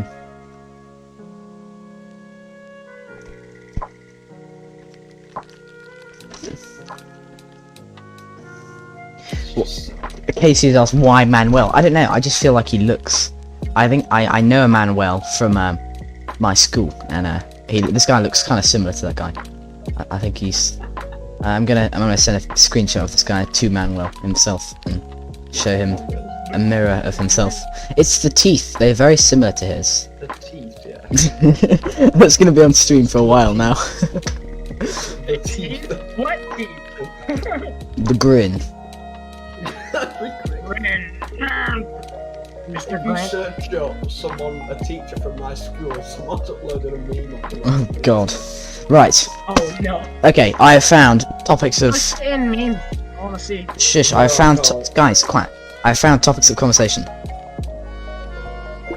One of them being the high-fly Airbus A340, which landed in Antarctica. There's a groovy-looking YouTube video on it, which I'm tempted to go watch. Would we like to watch that? I wanna watch that. Well, you just can't get monetization. Should we watch it? No, I suppose I can't get monetization, can I? But no, but I can play it on. If I play their video. Yeah. So even though you can't get monetization from it when you get above 1,000 subscribers. That's all it is. Yeah, I suppose that's fine, isn't it? Do we want to watch the video? You can, yeah. It's not like illegal off YouTube.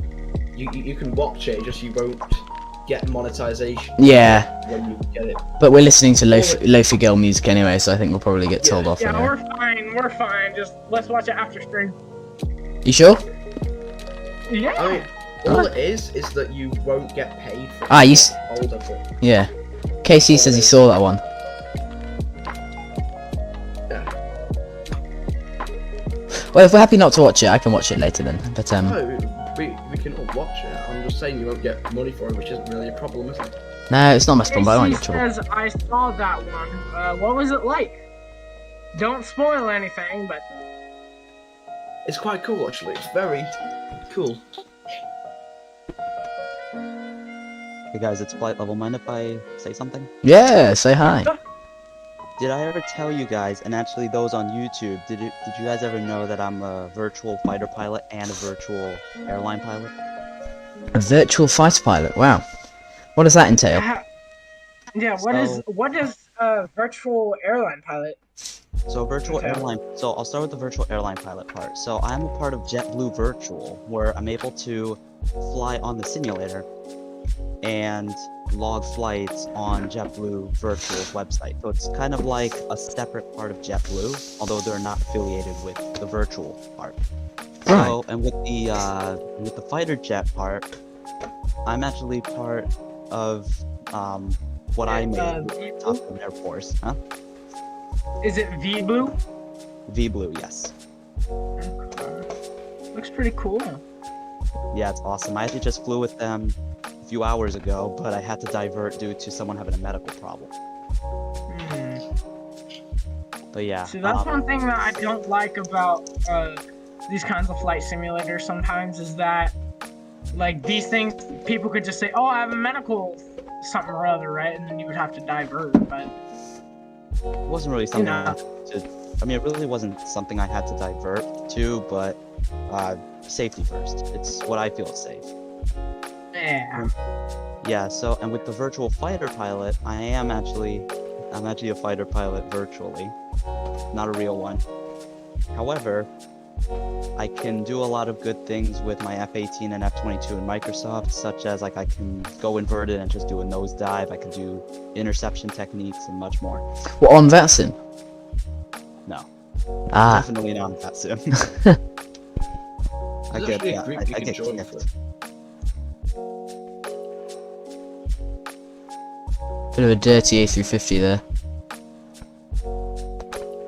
Too bad you guys are not flying within the US, because I could just take my fighter jet, set my multiplayer on Microsoft Flight Sim to all players, so I could find you, Yeah. Well, we're on and then Xplane. just follow you.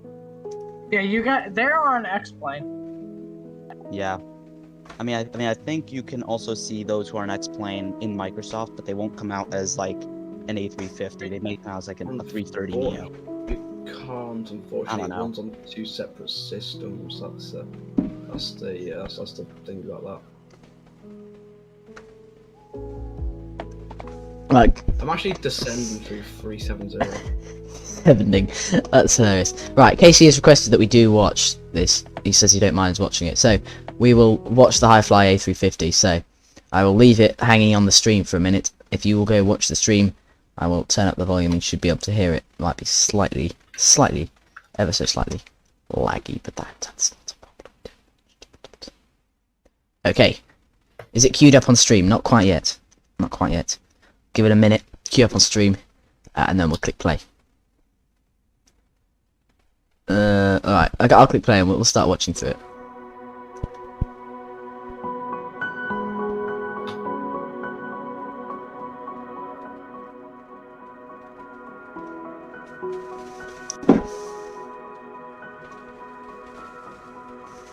So here we are in the cabin of 9 Hotel Sierra Scalina. It's an A340-313, high gross weight 340, and it's 6:30 in the morning, and our destination will be Blue Ice runway in Antarctica, the Volkswagen.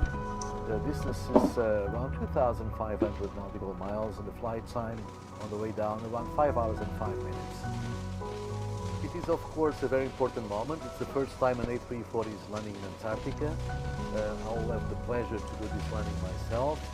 Very good morning, ladies and gentlemen. This is your commander speaking. My name is Carlos Mirpuri. I'm very proud to be in charge of this flight, the very first flight of an A340 to Antarctica. We expect to depart from runway 01. Weather conditions in return fantastic, and I do hope you enjoy the flight with us.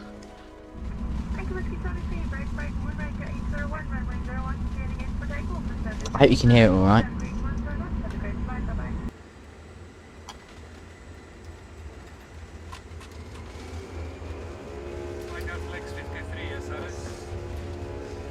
Can you hear it alright, guys?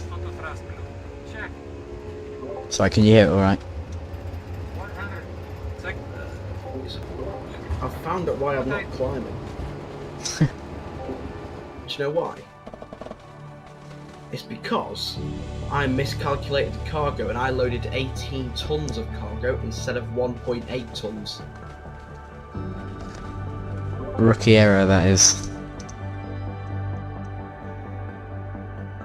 They are rookie numbers. Operating to a blue ice runway, as we are going to operate today, requires a whole different way to approach this mission. One of the most important parts of the show is to make sure that we plan with regards to the highest safety concerns. We run a very comprehensive safety risk assessment. Our flight operations department has done an impeccable job in planning, preparing, and now we're going to execute this operation.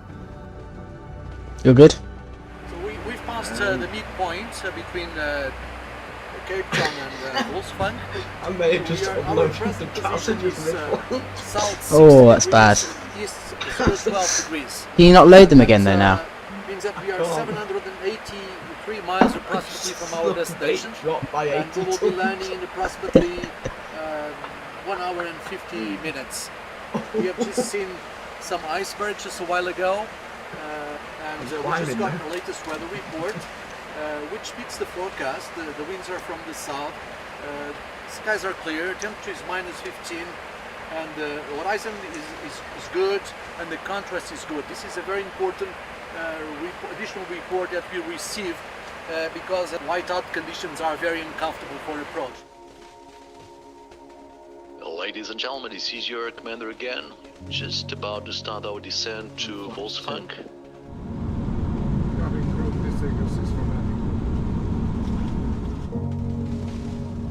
Here they go, look, touching down.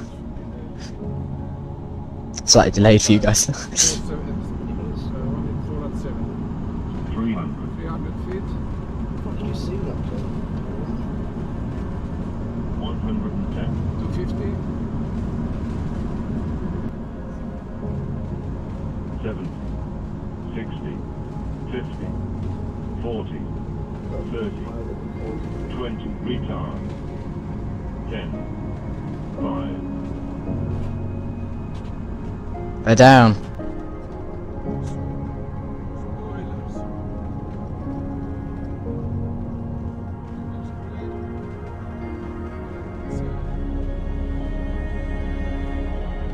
I really do think it's amazing that an A340 can land in the Antarctic. That is really quite cool, actually. This is the first time a 340 lands in Antarctica. This is courtesy of High Fly, High Fly, High Fly, High Fly. Courtesy of High Fly. I have to say that. But, fantastic. That's enough of that. We get the gist. They landed in Antarctic. Yeah. Now, interesting, one of the quite key points about it that made it able to go ahead is that they had to carry enough fuel to get there and back, because there's no refueling when you get there. So they had enough fuel to go there and come back, which I thought was quite impressive. They were able to, especially that their landing weight wasn't overweight, with enough fuel to come back. It's quite cool. So where did he fly from? So they actually departed from South Africa. I'm not quite sure where. Not South Africa. Where did they depart from? South America. Yeah, I assume South America then.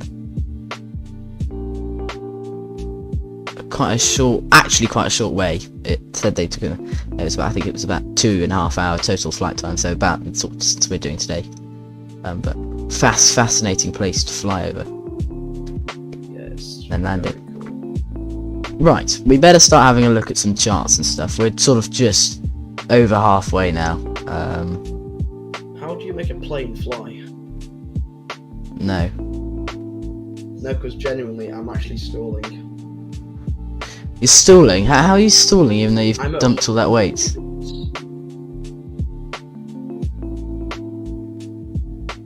I know what I've done. Currently 150 knots. Nice. Are you dropping? I'm dropping like a sack of potatoes. Oh god. I think it's over. There's nothing much to do really. There isn't, is that? I've been at Toga for the last 10 minutes. God. I don't understand. What's your gross weight? Gross weight is 184 tons. Interesting, because I was at 184 tons a few minutes ago and I was fine. Oh, actually, I'm dropping now slightly. 100 feet per minute. That's amazing, and amazing that we're dropping, because we're not that heavy. Do you know what I mean? We're doing a 2.5 hour flight. These thing did 16-hour flights the other day. Like, we're not that heavy. Amazing, absolutely amazing. Why don't you reset the Q&H? That might help it for me. Right, we'll put in our ILS information. Sorry for the bad jokes. I know, you should be.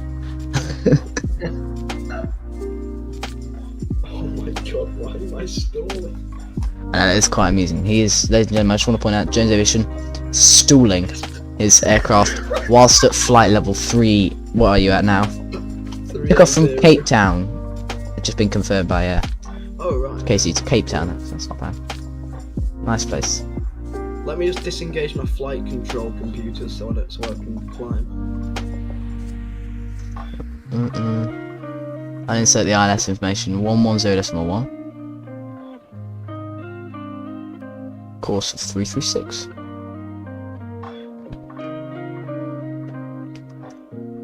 Right, let's climb.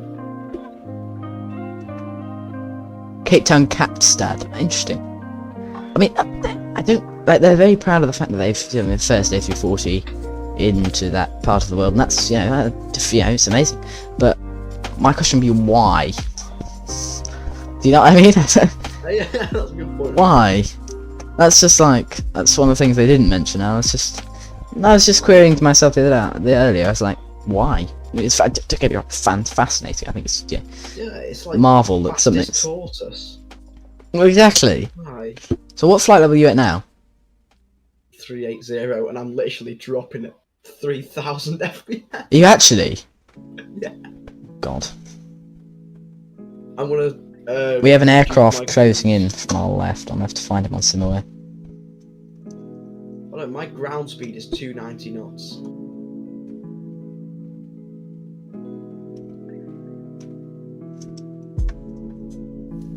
Right, Scenary. So I'm gonna find the aircraft around us and see if there's any ATC online. Oh, there is air traffic. No, sorry, it's not. Baghdad Center. Baghdad radar's online. We might in the world tour have to track back and go into Baghdad because it's quite good fun. I'm leveled off and stalling. Let me go check if the speed brake's on now. Well, I'm starting to question that myself. I mean, why are you stalling? The flaps are at 3. Interesting. Maybe you can take them in and sort of just like hope for the best. I don't know. I'm sort of climbing now because I've gone Toga, just because I want to go through flight level 400 at least. Well, I was stalling at Toga. That's fascinating that you're stalling. I mean, we're pretty much teetering on the edge of stalling, but I'll go back to the climb. I mean, I'm leveled out of 370. You need to burn some. maintain it. You need to get some weight. Then you need to get some weight off. Maybe descend. Maybe go down to flight 350 and hold there, where you can go. I've gone down to 370. We can go a bit faster as well, then, can't you? True. Shh. Legend from the flight that you can speak. If anyone of you would like to sacrifice yourself and jump off the aircraft, that'd be very much appreciated. Lose a bit of weight. Yeah, stalling if you would do. Do some That'd be very much exercise. appreciated. Lose some weight. I'm not sure that's how that works, but it'd be funny if it did. Not sure if that's how Apparently, Airbus got a system where you're in the right place, when the black dot is covered by the red dot, or something like that. What's that? The little dot things. See these dot things? They've got it the wrong way around in this position. It won't work. The idea is that you're sat in the right position, seat position, when the red dot covers the black dot. But to do that in this plane, I've got to be sat here. So they've got that wrong. Shame. It's a cool side stick in 350. Not blue. It's quite different. It is a little bit different. It's not the standard Airbus blue. Blue. No. Interesting. It would be nice if they had a moving tray table. That's a negative. A340 has. What, the tallest? Yeah. Yeah, nice. Why does your autopilot keep disengaging? But breaking news. My parents have both tested positive for COVID. Oh no. I'm negative.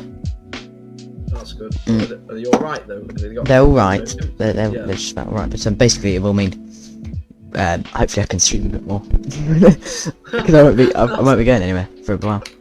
Because they can't. Well, I can still go places, but I won't be able to go there. That makes sense because they can't get me there. So I would say that's a positive, but I didn't want to. Well, exactly. So the pun. So there's like a medical cool switch. It's quite cool. Can you turn the wipers on at this altitude? Yes. In real life, that would break the wipers. Just want to point that out. Don't do that. It'd like rip them off. Like in like a few years ago when it was like snowing, we turned the window wipers on the car and they just snapped off. Now, interestingly, because the A340 is a much more sleek shape than the A320 in its sort of nose design. You know how everyone says, like, if we look at the nose profile of that A340 and we compare it now to a, I don't know, A321 nose profile. Ventivon.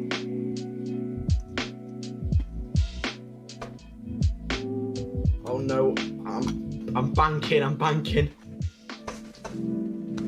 Can we see that? What else should I be banking? You see that nose? Look at that. It's like straight and then another one.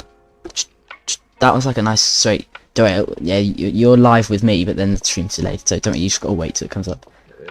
Comes down, then that. So that is just, that's one of the main reasons. But what it does mean in the A321, by having that weird, let's make it bigger, straight line and then stop, it means that we can, what does it allows us to hide the wiper blades, because talking about wipers, this does link. Hiding the wiper blades, sort of, they can normally go flat along there, because it's sort of a ridge. But in the 350, because it's got such a smooth nose, the wipers have to hide. They don't really hide, they sort of sit there, look, straight down the centre there. They just don't have anywhere to go. That's pretty cool. Yeah, but it's interesting. That's why the A350 looks quite different. I mean, you can see the resemblance between the 318, 19, 20, 21, 330. Yeah, you can see. The 350 just and the 380, you can see. But the 350 just is different from the rest of them in that nose profile is really Boeing-like in a way. Bit of a pointy nose. And it just, that's it. I think, it really just stands out. I've got this reshade for Xplane just going off that topic, man. I've got reshade. Really nice. I've got reshade. Have you? Yeah. Apparently it keeps telling me it needs an update, so I need to update it. But yeah. Well, it's struggling getting higher, this plane, so I think we'll leave it where we are at 390. I'm currently, what's the name? Angle of attack at 350. Wow. My nose isn't level. I have got a 5 degrees up. I've got 15 degrees up. Yeesh. You need to get speed up. Yeah, well, I tried to. I nose downed. Yeah. Let me just move this reshade picture I got into the Xplane 11 pictures. Uh-oh, sorry, I thought I'd control the plane from the side stick just to see what happens. And it disengaged the autopilot. Yeah. Yep. How did I know? Wow, that looks like Microsoft Flight Simulator. Does it? Very bright. Yeah, it's quite a nice. Because if we have a look at mine, then it's quite grey. Do you mean it? Look, have you got? It looks like you got a very new plane compared to mine.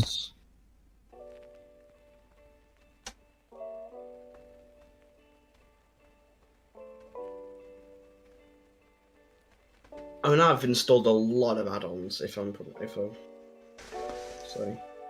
Oh, what'd I click there? Too many add-ons, to be honest. Increase the cost index, Casey says. That's probably right. My cost index is currently 500, Casey. Uh-oh. Oh. I apologise. Let me move it to 999. There we go. I thought it was stuck then. Join us in the Around the World Tour chat if you want to come say hello, guys. If you want to have a chat to us about your aviation enthusiasm. We can't have long to go now. I'm 650 miles away. Well, on the map thing. I'm 64. I'm 573. Following our route. I'm currently then 120 miles behind you. Wow. That's quite a long way. I might just put a direct to Dasva in. Where's Dasva? Quite a long way. I mean, go for it, and then if we're still ahead, we'll do a hold. Can you guys hear me?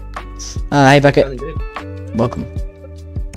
445 miles to Dasva. Right, so if we zoom out slightly, I'm having a look at our arrival just for today, guys. I'm having a look at what's going on, and I'm looking for any discontinuities in the flight plan. And I'm having a look at where the route takes us, so we can see we come in, we go sort of south past the airport, roll it back round, and come in. But I'm just having a look here. We got this weird. What's going on there? Flight plan. Got this weird thing here. Can you see that? See this weird, like, so it seems to be like a roundabout. So what I'm going to do is just check on the waypoints that we've got and have a look at if they're matching. 'Cause for some reason they're not. It So we have. doesn't look like it's Suburb. a roundabout on my end. It looks like a weird. Can you see that there? Weird loop thing.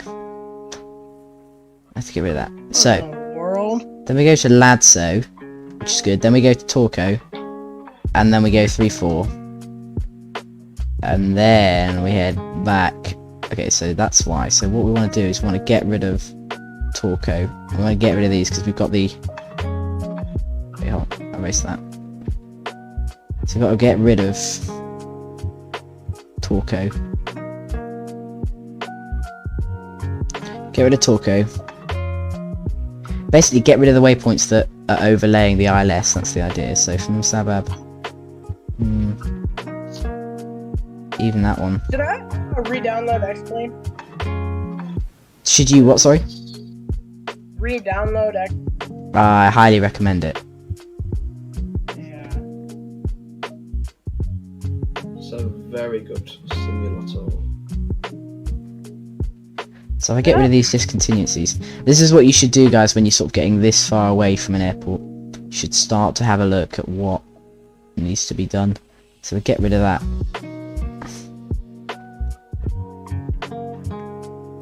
Down, down, down. Across to Ladso. We really should be getting to Lagma, so we'll get rid of that.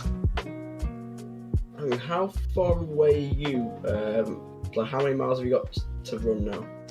522. 500. Well, I've got 668. 520 I've got now. Right. Have you smartened out your flight plan? Hey, hello. Yeah? Did you agree to what I said earlier? That's streaming. Yeah, I don't want to expose it yet. So I'll talk to the viewers here. He's Bucket has asked us if we can get a more, regular streaming sort of schedule going on, which I think is probably right. I think that's maybe, I don't know. Let me know in the chat. But is that all we look for? A more regular streaming sort of pattern? In which case, Fridays and Saturdays at about 7 o'clock or so. Like this one was at 7 o'clock Saturday. They're my sort of times. I don't know what. Let me know in the chat if that works for you. That would be when we'd be regular. Or are you happy with the way it is now, where we just sort of stream whenever we can, dipping bit there, bit there. I don't know. I mean, if you I mean, I'm not talking on behalf of everyone, but if you have stuff to do, then that's good. I mean, if you can sort of. You have things to do that day, then you always have the next day. Yeah. Well, I think we'll definitely try. Will it be online tomorrow, by any chance? Will I be online tomorrow? Yeah, I probably will be. Not for streaming, guys, but as I say, if you join the Discord, on days we're not streaming, I'm often around in the Discord. So for today, I was just sort of flying around in the Discord server, sort of around. So definitely join the Discord server. It's a great way of getting in contact with me if you ever wanted anything. Yeah, it is a great place as well. I mean, apart from me, everyone's like really friendly and everything. Hello, is there anyone, if we could hop up into Staff VC real quick and then you just shut your stream audio for just a split second? Suppose so. It'll literally just take 2 seconds. Right. I mean, why don't you serve DMs maybe, just so you, or you can go, if you want to go to Staff VC. Well, I'd have to mute the stream, that'd be a bit, yeah, alright, I'll be 2 seconds, guys, if you bear with me on the stream there. It's okay, we'll just do it after stream. No. Yeah, how about off stream? Is that alright? That'd be slightly easier. Yeah, that's completely fine. Thank you. Sorry about that, guys. We're something's just coming into my head and the stream schedule. Yeah. But Casey, thank you very much for that £70 bomb. That's amazing. Thank you. Yeah, that is very good. He gave you 70 pounds? Yes. Jesus Christ. I think we'll know what aircraft we'll be in next, so thank you very much, Mr. Christensen. That happened when I was gone, bro. What? Yep, a lot of things happened. Yo, Pillow. Morning. Do you have the A380 by Peter Hager? No, I was told not to get it. Many people. I was told not to get it by Jones Aviation himself, who's in chat here. Squishy. And Squishy. And many other people. What's wrong with it? I don't know. I don't know what's wrong. What's right with it?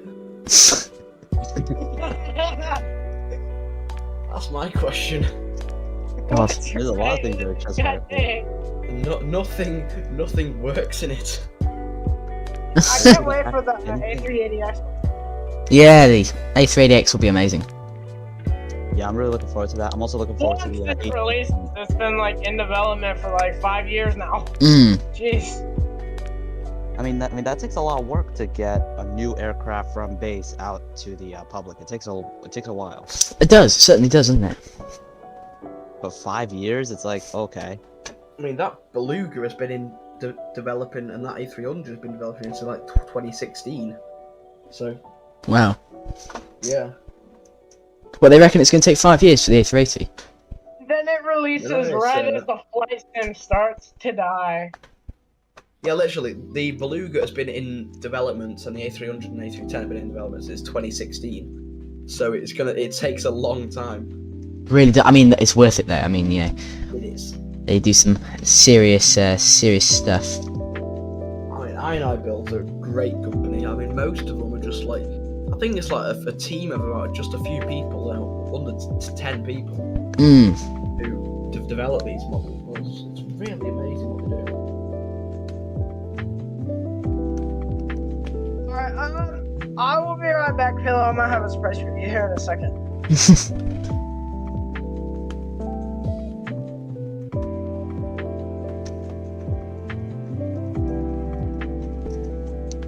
Dun, dun, dun,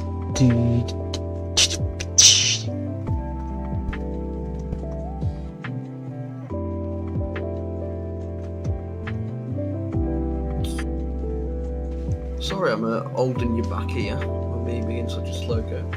That's alright, we're not holding us back, we're just mooching along.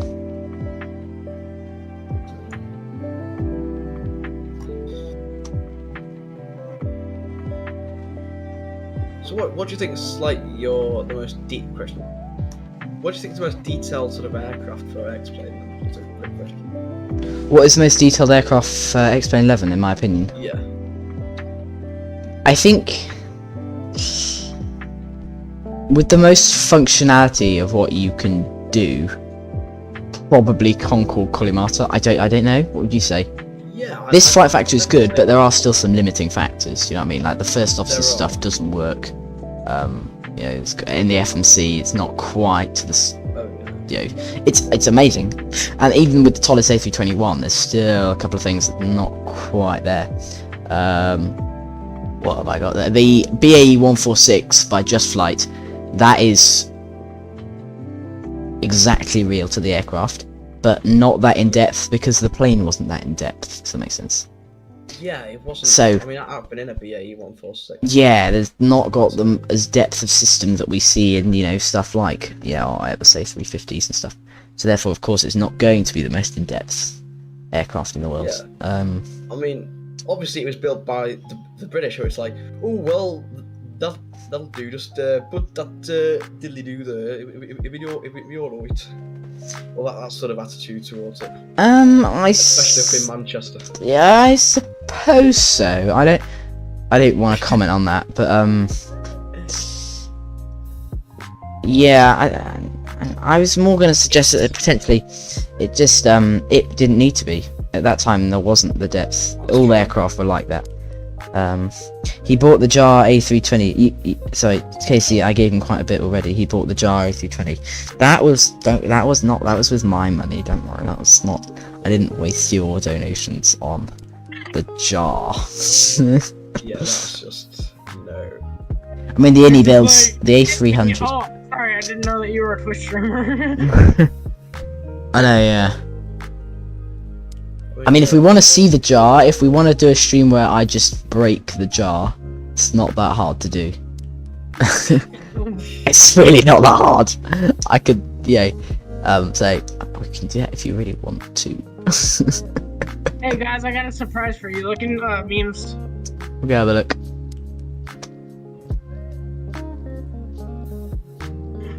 I mean, oh my god. There you go, have a look, guys. You gotta remember, people on the stream can't see this. Yeah, don't look up on you. iPhone 13. The Innie A310, I mean, that is... Yeah. I was gonna get it, and then I decided the Blue Goose cheaper, so I'll get that. But What even is the A310? That is why I bought it. in a while. it's like the... Oh, it's just amazing. Stream the JAR, yes, I think we should. The A320? So The technically original. what it is, it's a wide body A300. If you know what that is, it's a but it's a shorter version of the A300 pretty much. It's like an old wide body aircraft. It was one of Airbus's first aircraft. Yeah. The A300 was the first from Airbus, but the A310 is a shorter version.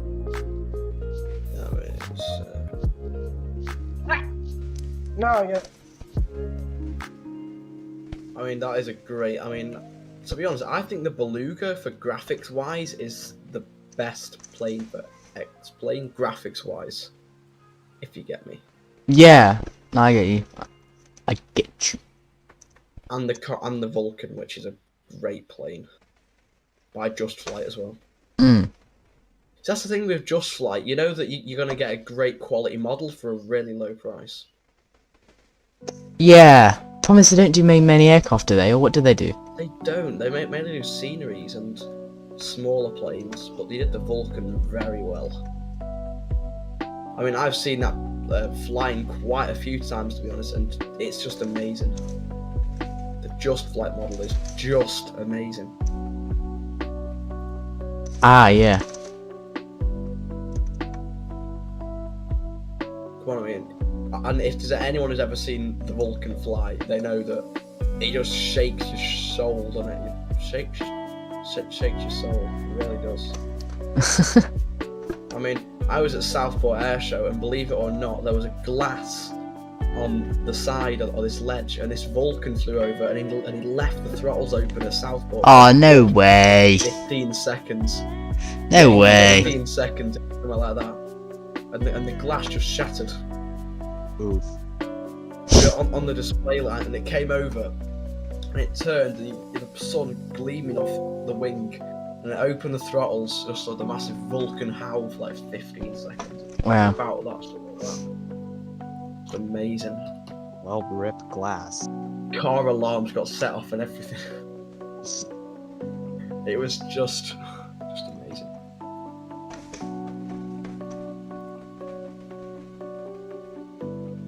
Why am I not burning fuel?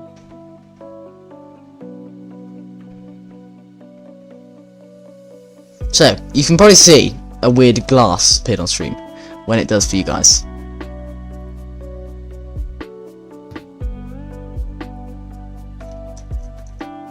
Well, that's weird. Apparently, it fills up with, as people subscribe, as people donate, as stuff happens, apparently it fills up. So, we'll leave it there. I don't know if I like it. We'll have to see. You get a lot with the A310, like the tanker. Well, it's in its most advanced aircraft. It certainly is. I've flown with getting the Beluga. I love it because it's so different from anything else I've got on the simulator. But you're right. It's really not. It's really not. It's not. Yeah, no, it's not. It's not at the point of the A310. So Yeah, it's not up to that standards, but as far as I've got, sort of thing, that's the best graphics that I've ever seen. But I also get seconds per frame instead of frames per second of it.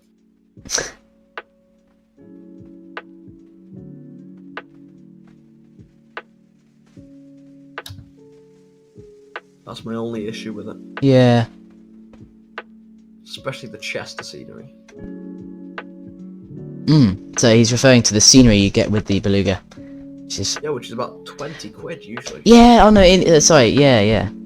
Casey, you like the Beluga too? Yeah, no, I'm not doubting you don't like the Beluga. Yeah, sorry, I didn't mean to imply that. No, Beluga's great. Just A310 it's a step up, really. Yeah. Here we go. It is a step up. I mean, it's got to be said. It is. You know, it's It is, yeah. It is. But It just is. yeah, but it's lovely. I like them all. I'm not gonna pick a favourite. I like them all. Is that It just is.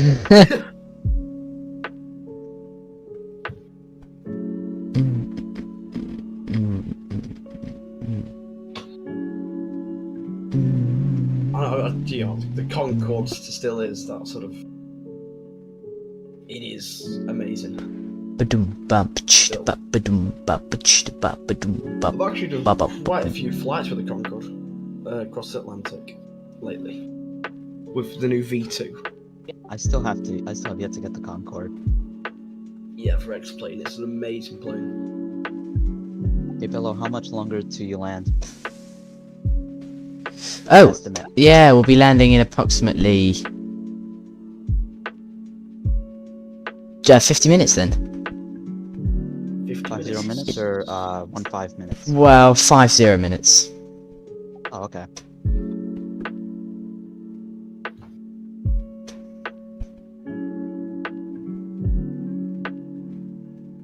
Oh, dragging stuff all over the place. I really don't know how long I've got left. Really. Is it dying on you? It doesn't like me. Let's put it that way. Uh-oh, Jones might have to drop out of the flight.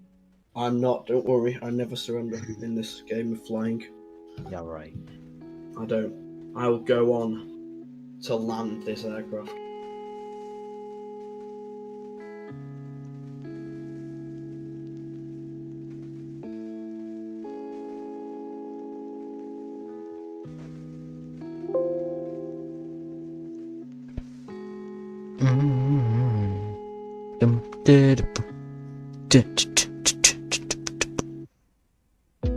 Did you watch that Vatsim funny thing where this guy on Unicom just said, "Anyone want to play I Spy over the Atlantic Ocean?"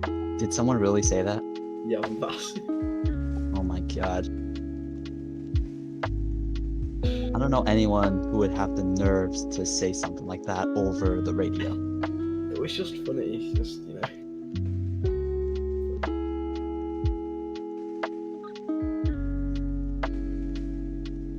It's just, you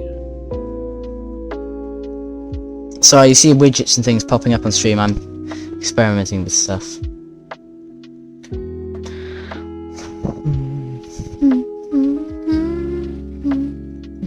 What type of aircraft is a BR-31? Do you know? No idea. Let me go have a look on what it is.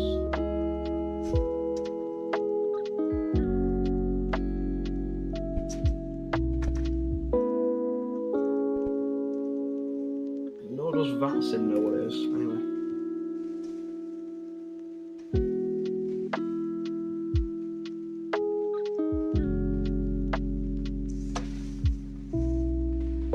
Fantastic. There we go. That's why I'm poor. What do you mean? That's why I'm poor? All those donations. Oh yeah. Ah. You're supporting a great YouTuber. I mean, 123 subscribers. We're growing at a nice rate. I think we'll be there definitely soon. We'll get there. So what's the next step after this, then, Mr. Pillow? What, on the round the world tour? Yeah. I haven't really considered it, to be honest. Wait, hold on. Let me just have a look on the old Google Maps, also known as Vatsim.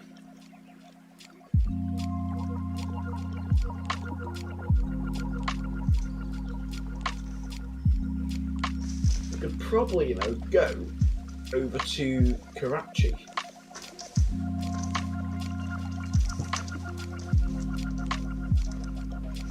I'll have to have a look on the maps and stuff. I'll decide it when I next can. Yes. But it'll most likely be next week, sometime next week. Yeah. Probably same time next week, probably. We must be getting there now. This is seriously building my Vatsim hours. I've got to have a look at stats.vatsim.net. Oh, let's compare stats. If only he would stream a bit more. Yeah. No, I will ramp up the streaming for sure.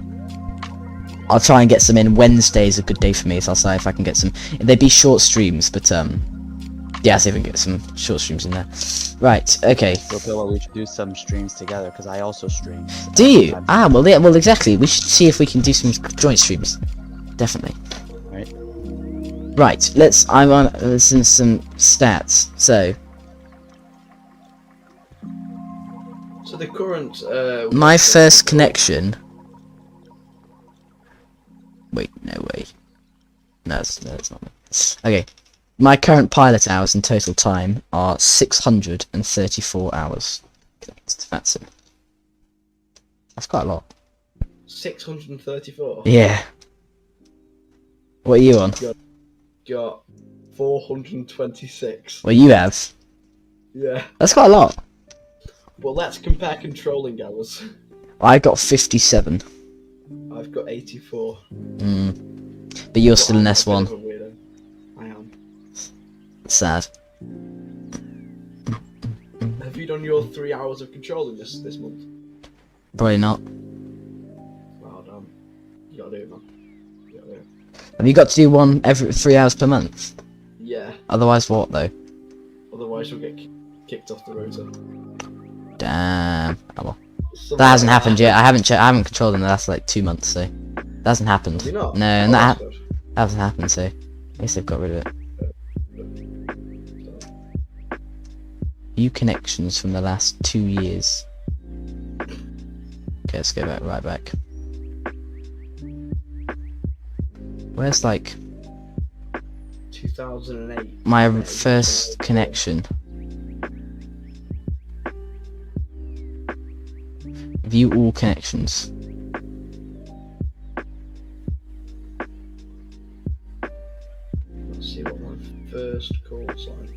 I'm seeing if I can find when I first connected to Vatsim. He reckons the first time I connected to Vatsim was on the 27th of the 2nd, 2021, as Zulu 829. Wow.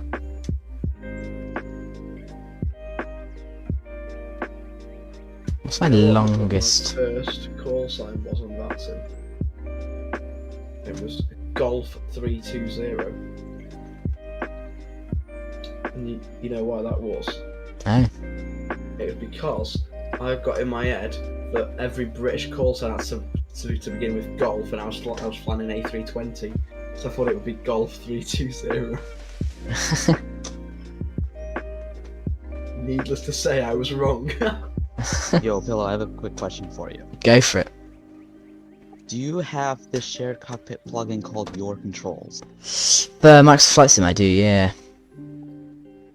Yeah, because I was thinking that if you stream and I feel like I want to do a stream with you, we should do the shared cockpit. I like the idea of that. I think we could definitely do that. Yeah. Be good fun. I gotta update MSFS, and then we should definitely. I'd like the idea of that. It'd be good fun. Yeah, so like you could fly the plane and well, I actually tried connecting to Vatsim as a shared cockpit, but they don't allow that, so. You can connect to Vatsim with shared cockpit, yeah. I tried doing that, but it kept saying like the same call sign was taken. Oh yeah, you have to tick connects as observer, and you have to add a letter onto the end of the other person's call sign. And then you can connect. It's quite cool. So like what letter is recommended? You put alpha, I sometimes. So say my call sign's EZ35 Papa Kilo. So whoever's going to be flying the aircraft connects as EZ35 Papa Kilo. Whoever's doing the radios for that flight, so it would probably be the person not flying, would connect with the proper call sign, so they'd be EZ35 Papa Kilo. Person flying, so they're sort of not doing the radios, would connect as EZ35 Papa Kilo Alpha. And then they tick a box. When they're connecting, there's a box called Connect as Observer, which you can tick. You tick that, and you can then connect as two people. It's quite cool. Oh, okay. I should try that. Yeah, definitely do. It's great fun. What's this? Fuel. All feed tanks level low. Cross feeds on. All feed tank pumps on. We're running low on fuel, we. Who will? You could just refuel in the air, no problem. Well, exactly. Well, there's only a problem with that, is that the flight factor A350 doesn't go off what an Xplane tells it to in the low menu. Oh, right, I forgot about that. It doesn't do what? Yeah. 50. You can't load it up from the main menu in Xplane. Can you not? Yeah, No, yeah, I it's a forgot about thing. that. I tried it earlier when I was trying to climb. That's quite cool. Yeah, I forgot about that because, yeah, it's been a while since I flew on Xplane. Now I just fly on Microsoft most of the time. Yeah. Oh, Microsoft Flight Sim is really quite good. I need to get mine updating and use it. Yep. Right, so we're looking at... Still got 15,000 kilograms of fuel. What did we take off with? That can't be right. Took off with 17,000. We're now still on 15,000. Oh, that's total used. Wait. Oh my god. Oh, we're almost out of fuel. We're about to die. Uh-oh. Emergency landing. Hold on, it might well How be. much fuel have you got? 1,864 kilograms left. Is it increasing? It's getting lower. Is that on the right hand side? If you look on the stream, you'll see. We're losing fuel. Okay. Well, it's time to make the stream a little more interesting. This and total, this is fuel burnt. This is this is fuel burnt. Yeah, this is fuel burnt 'cause it's going up. This is fuel left. Why is it getting lower? Why is it so low? We can't make it. You've got 15 tons. No, I really haven't. Look at that number. It's going up. Oh, it's going down like That's burnt. That's burnt. This is left. We're literally about to run out of fuel. Hang on. Go to your overhead. They're all on. Issue. How Yeah, is? go to your overhead. Hold on. I need to look at alternates. Let's start looking at diverting. Yeah, you might have to divert. I'll probably look at your overhead panel and see if you're dumping fuel. Call a tanker. Hello, where is it? Is it? What is it? What is it? Which one is it? No, it's like... That's cool. I've got a radar window that the beluga gave me. Nice. But, guys, guys, if you're... Yeah, you're going to fall out the air, exactly. If you're looking at the stream now, what's going on is we're about to run out of fuel. I'm not talking to you.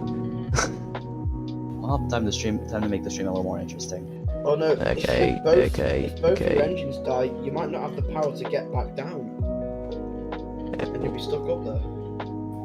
What? He'll just stay suspended in the air. He doesn't need to come down. He just won't be able to move forward. He'll just be a hovering A350. Exactly. Oh god. That's Okay. what the gen... Turn on the That's what... APPT. That's nearest airports. There's a lot. Oh, that's really annoying. That's really annoying. Just pick the airport that. Can I not just increase the fuel level? You can No, try you it. can't. I mean, you could try it, but I don't know if it'll work. Why don't you unload the fuel and reload? Call a fuel truck in midair. I mean, I wouldn't be surprised if you can do that. Fuel truck. There was actually a you can. glitch Ah, where you you could call can't. the GPU and the ASU in the Z-boat in midair, so if your engines failed, you just call an ASU and start them up again. No. Oh yeah. Okay, hold on, flight configuration. Use CPU. Let's see if we can boost up the fuel a little bit. I need fuel.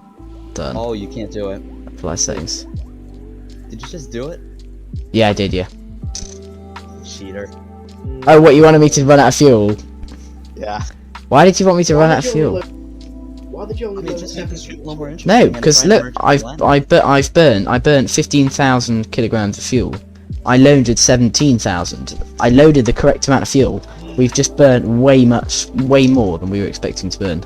Why did you only load 17 tons in? Because that's what it told me to do. Well, Simbrief said load 7. Well, no, you do what Simbrief says, don't you? Simbrief said load 17 tons of fuel. So I loaded 17 tons of fuel. Yeah, I think. I know, bro, but I No cheating. Well, I come on, guys. zeros or something like that. I think, yeah. I got told to load 28 tons in. Guys, we were about to die. Do you want me to die next time? Well, no. I mean, it's not wrong that you did that. I'm just saying, Simbrief is a bit odd. Must be, because that's really annoying. It's really weird. Because I got told to load 28 tons in. Because I don't know how much fuel we're going to need now.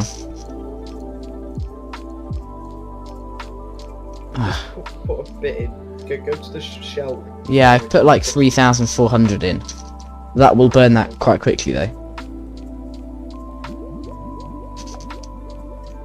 Imagine if you just ran out of fuel like that.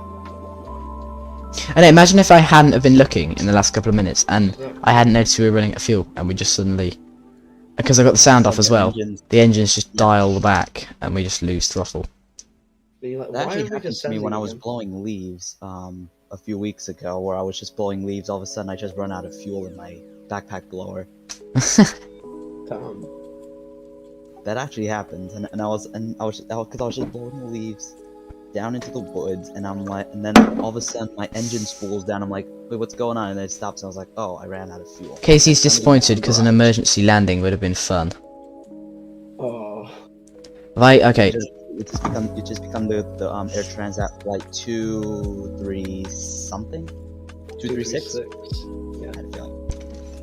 Oh, Casey even just said, I'm disappointed. Emergency landing would have been fun.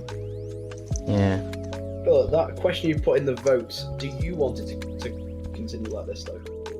That's not my choice. That's true.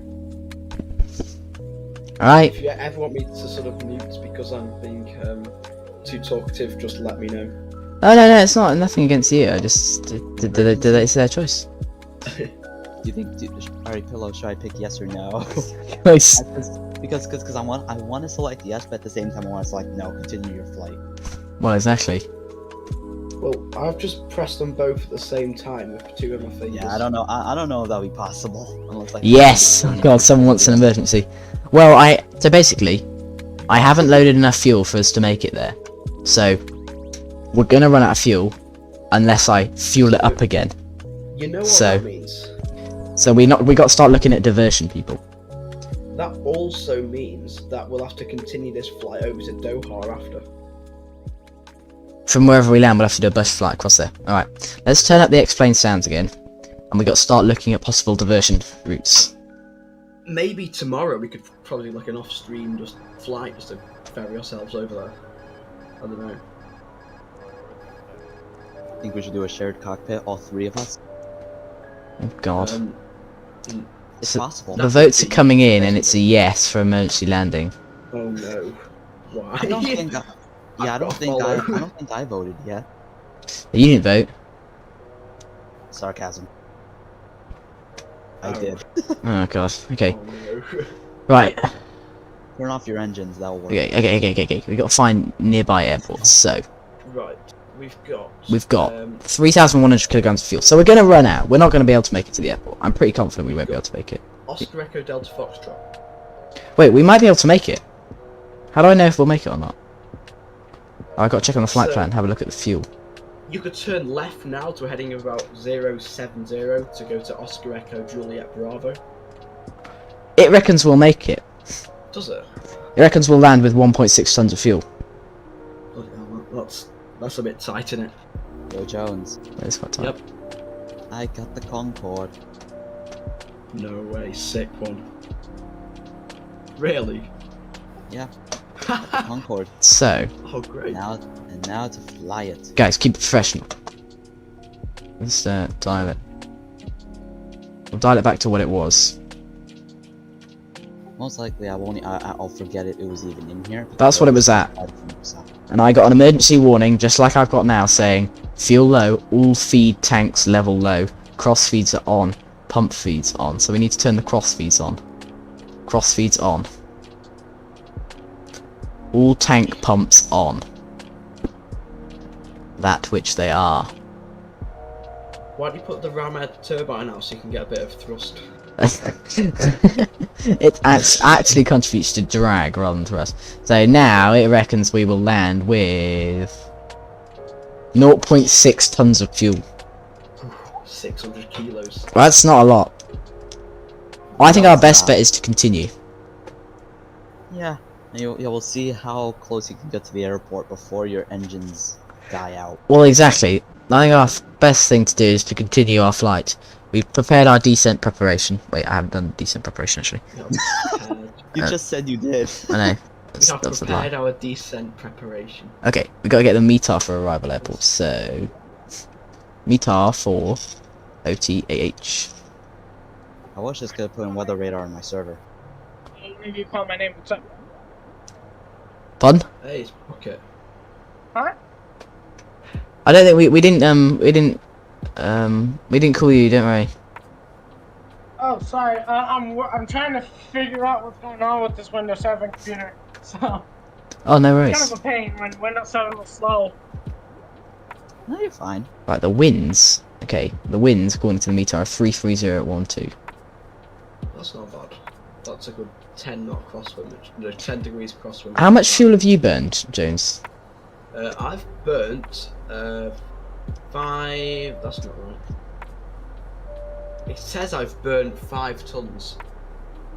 Oh, that's because you reset it earlier. That's why, yeah. I mean, it didn't actually work. Well, it must have done because it's 3 tons since you burned, since you refueled. Well, I don't know. It says that my total fuel I had at the start was 26 tons, which is right. That's weird. Jeez. Guess how old this computer is? Oh, go on. Let me take a guess. 20 years old. 20. No, it is not 20 years old. Windows 7 wasn't around 20 years ago. 5 years old. We're gonna have a crosswind of 1 knot. That time, but maybe even older, probably 6 or 7. Wow. Yeah. Oh, so you've had that computer for a long time now. Yeah, and we're gonna have to reset it and then install Windows 11. Yeah, my computer's like 4 years old or so, yeah. For me. Yep. Because I just put in, because I just installed like Microsoft last year. I've had Xplane since I got the computer. You think ODEF would be your best bet? ODEF, where's that? D. Oscar. I have no idea what that is. Did I got 1,600 kilograms of fuel. We're burning through it a lot faster than we can be. What is it? after the discontinuity of 7, they wanted to update this computer. They literally called us and said, "Oh, if you don't update this computer, then we're gonna cancel your computer." I'm gonna walk around. What? Really stupid. Wait, guys, we're still on stream. Please, Yeah. Oh, true. Yeah. Sorry about that. thank you. Yeah, he requested silence. No, I just requested not to be like calling Microsoft stupid. That would be my request. Oh, sorry. You might want to cut that out if anything. Secondary pages as required. Auto break. Oh god, that would be a low. Just go back. Yeah, I mean, Microsoft is a Are you great sim. signed up for that one? No. People, I mean, people in my school who play Xbox Break and low. stuff, they say that they tried it and they don't even like planes, and they were saying it's great. So you know. Okay. Right, It's like it was this. go on. We're burning through fuel at such a rate with when we touch down we might not have enough to even vacate off the runway. So we'll have to see.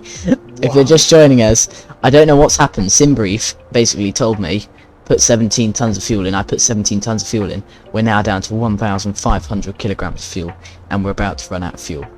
What I'm hoping that we can get to the descent point with enough time so that we are able to not. Or Right, you can actually cut the engines and then just do it like that. Yeah, what I'm doing is I'm going to put it into a slight descent, 3,000 feet per minute, because the engines work optimal when they're at 83%. So if we put it into a slight step down descent, just down to 380 from where we're at 390 currently, just down to 380, we might save ourselves burning fuel, which would be perfect. Yo, Pillow, I'll put it this way. What? When I was flying the A321neo, it would burn through a ton of fuel. Like it'd be a massive gas guzzler, like maybe like around 3,000 kilos per hour. Yeah. And I would make it to the airport with maybe like 600 to 500 kilos remaining. That is cutting it close, more. Every time I fly that plane, I always come close. Okay. It's like, I will don't I know have if enough? it's like. Well, I wanted this to be like this is our nice Qatar flight, nothing's supposed to go wrong, but we're about to lose engine power. Then just go to the. In which case we'll have to make a nice descent rate. So, Oh man, if I had the Your Controls plugin for Xplane, I'd be able to help you.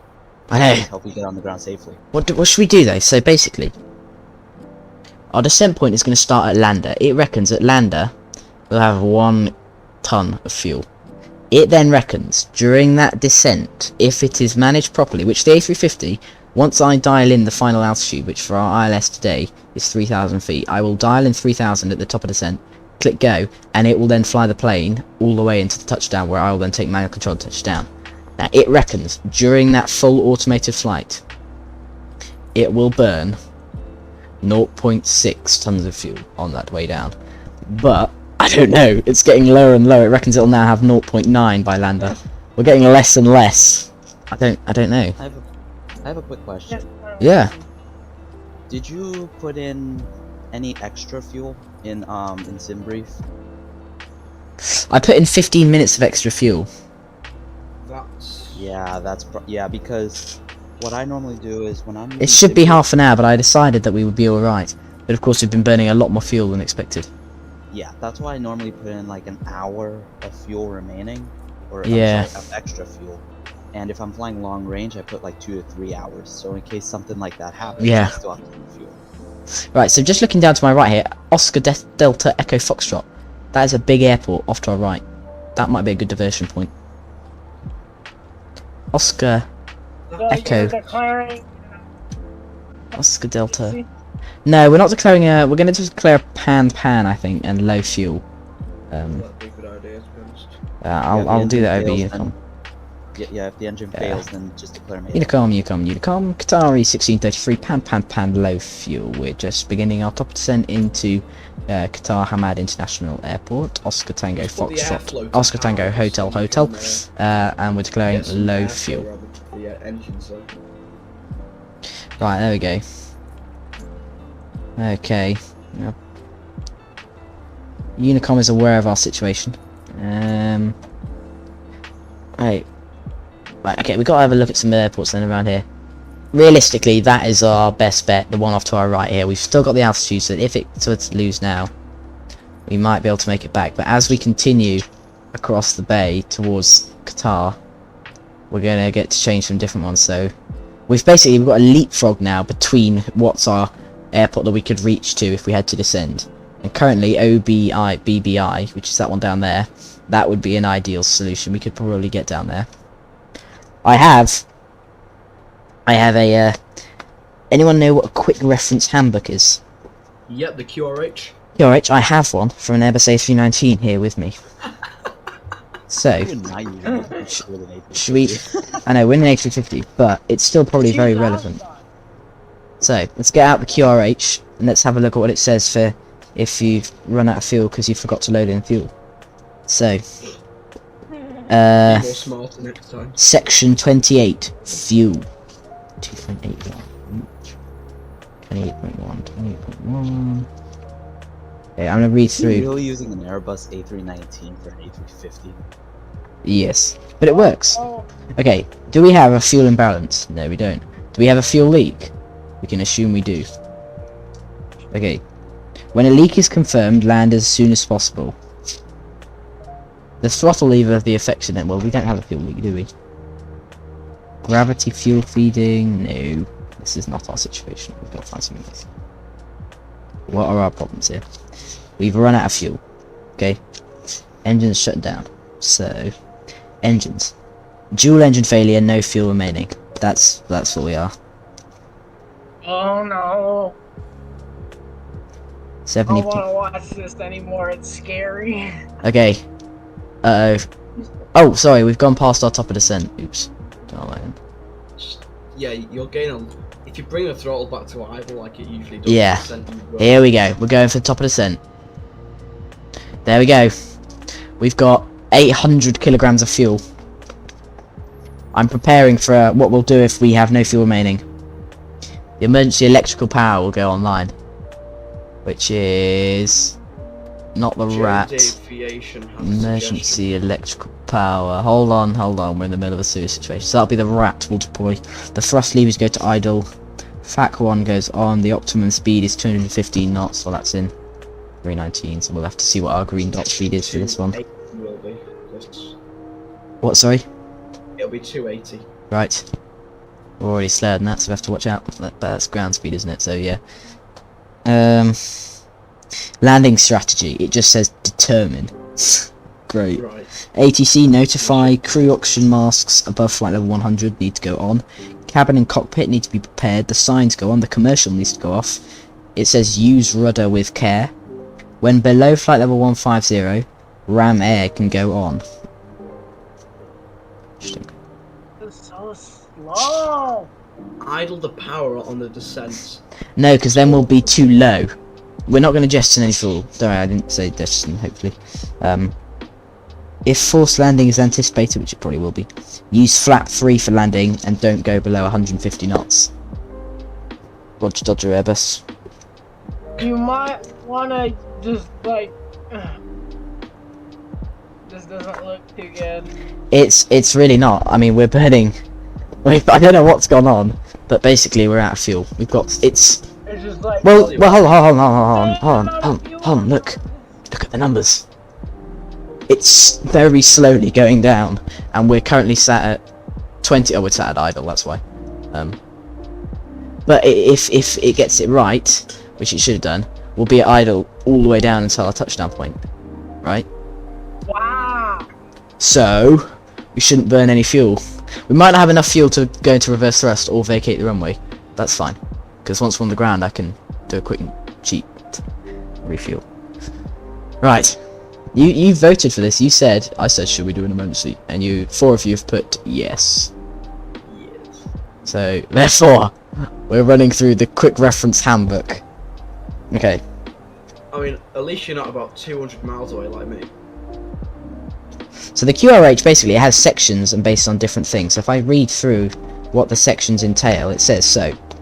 Cabin overpressure, loss of FMS data in descent, electrical emergency config systems remaining, emergency electrical config summary, equipment cockpit door fault, removal of smoke fumes in cockpit, remove it with smoke fumes, landing with slats or flaps jammed, size 6 that's rudder pedal stiff, rudder jam, stabilizer jam, fuel imbalance, fuel leak, gravity fuel feeding, hydraulics failures, double AOA, loss of braking, residual braking, landing gear gravity extension, asymmetric braking, all sorts of things, engine dual failure, engine relight in flight. It literally covers every single emergency you can think of.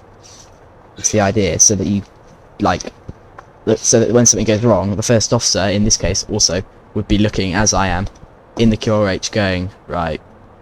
You just like add fuel mid-flight. Huh? So why don't you just like add fuel mid-flight? Because, as voted by our viewers, that's cheating. So apparently we've got to do it manually. We might be safe though. We might be safe. Worst case, I'm gonna cut the approach short. So there's a big, we go, look, if you see, we go right out past from round about. What I might do is cut it slightly shorter, if we have to. But it's in. Like a Concorde approach, What's Concorde approach? where you like spin around and as you level out, you touch down. That's not good, and that's just the Kennedy approach. Yeah, I know. It even says if ditching is anticipated due to dual engine failure, for landing use flap 3, only slats extend and slowly. Minimum approach speed 150. Determine your visual approach speed, and make sure the landing gear are up. Well, This computer I'm is guessing so so. slow that it's still trying to find out where its settings are. It's just like I can't. We're fix going it. to slam into the ground here. oh, This is going to be bad. We're still burning quite a lot of fuel. We're at 644 kilograms of fuel. The engines you tend to get one throttling back when you get to about 100 kilograms of fuel. One goes, and then the other one follows at about 50 kilograms of fuel.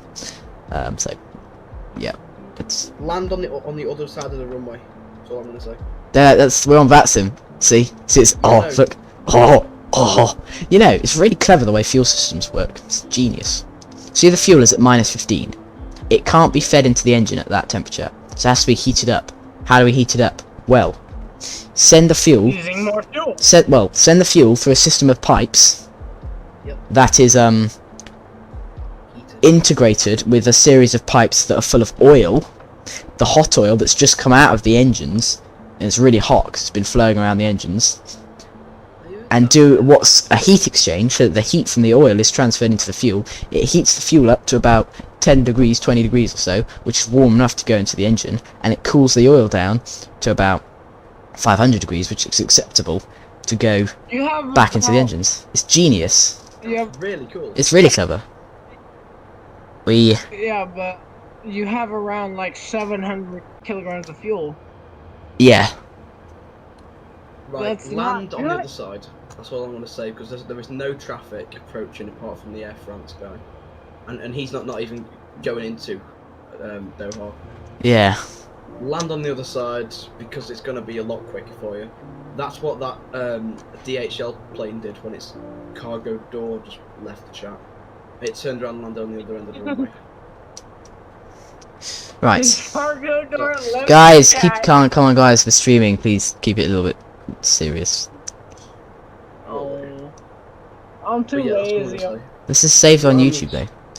Right. Land on the other side. That's Yeah. I mean, we've got 600 kilograms of fuel. We won't have to ditch. I mean, as you say, worst case, we land on the other end of the runway. what I'm gonna suggest, because that's the quickest way you're gonna get down. Yeah. I mean, what are the winds currently at the airport? What did I say the winds were? 330 at 12 knots. What would the opposite end of the runway be? It'll be. It wouldn't be much. 160. Wouldn't be It'll only be it wouldn't be much of a crosswind. 80. Yeah, you'd get an 80-degree tailwind, so. It's not bad, and it's only like. No pan, but a mayday. You reckon this is a mayday? Yeah, I'd say a mayday. Alright, we'll go mayday. Got low fuel. What's your current altitude? Mayday, mayday, mayday. Qatari 1633, low fuel, engines cutting out. We're approximately 40 miles away from Dubai, from Qatar International Airport, Oscar Tango Hotel, making emergency landing there, Qatari 1633. Why did it say to put 17 tons of fuel in? Why did it say to do that? So basically, yeah, I think you're probably right. Try and land on the other end of the runway. Yeah, try and land 16. Just turn now to 190, I'm guessing. I think that's our best bet. I think he's right. Roll it. Oh, no. Not that. That one. And we'll compute for the other end of the runway. You better turn now as it's the runway. We're turning. Shows. We're turning. Oh, good. 16 left. ILS 16 left. Temporary flight plans.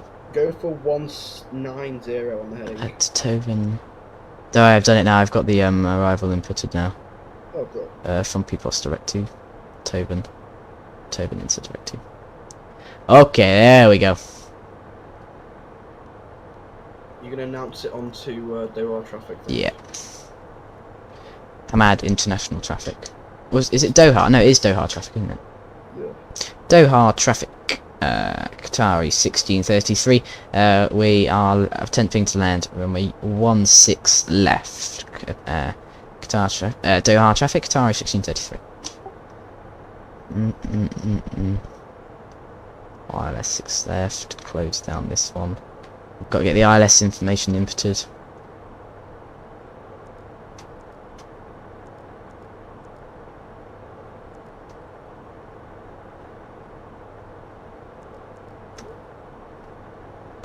Are they going yet? Oh, it's getting low. Getting really low. The engines are literally sat at complete idle. They can't go any lower. The airport is there. Over there somewhere. Pretty much in sight.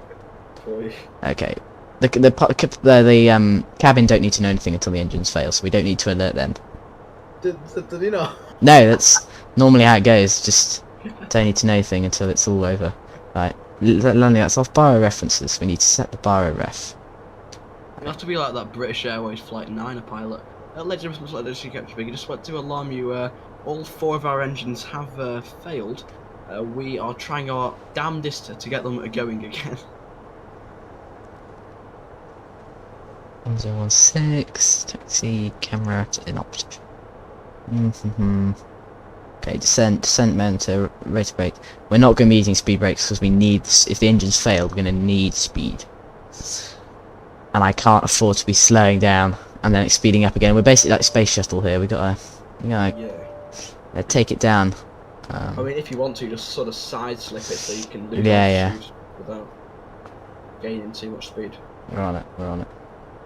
Okay, here we go, guys. I know we're breaking away from our realistic sort of thing we do normally, but this is realistic. We have run out of fuel and we're now making an emergency landing. That's exactly what you gotta do. Yeah. Holding patterns will not be required. That is for sure. It's going to be a precision approach. Initial approach phase. Checked. We'll arm the approach. Approach armed. Very interesting stream to watch back. Positioning monitor. Monitor, we will position. Speed brakes will be as required. Okay, yeah, guys, I'm gonna deafen myself sort of for a bit, until we land. So I'll catch you guys in a bit after that. In a bit, man. So. Okay. Just other than the chat, it's not that I gotta concentrate here, because problem is if I start slowing down too much or I flare too early, you won't be able to land. You need to be descending a lot faster than this. I tell you what, at Tobin, we have to make a right. I don't want to do this, but we have to make a right pattern. We're not going to be able to do it. Hold. Computed. Course 200.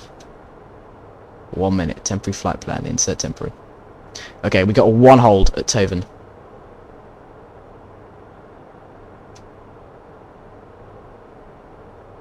And then we carry on. And that's going to give me opportunity to get down to the level of altitude I need to be at. Because the airport, which might look awful because I haven't actually got any scenery. There it is. There's the airport. There are 2 planes on the ground. Neither of whom are taxiing out.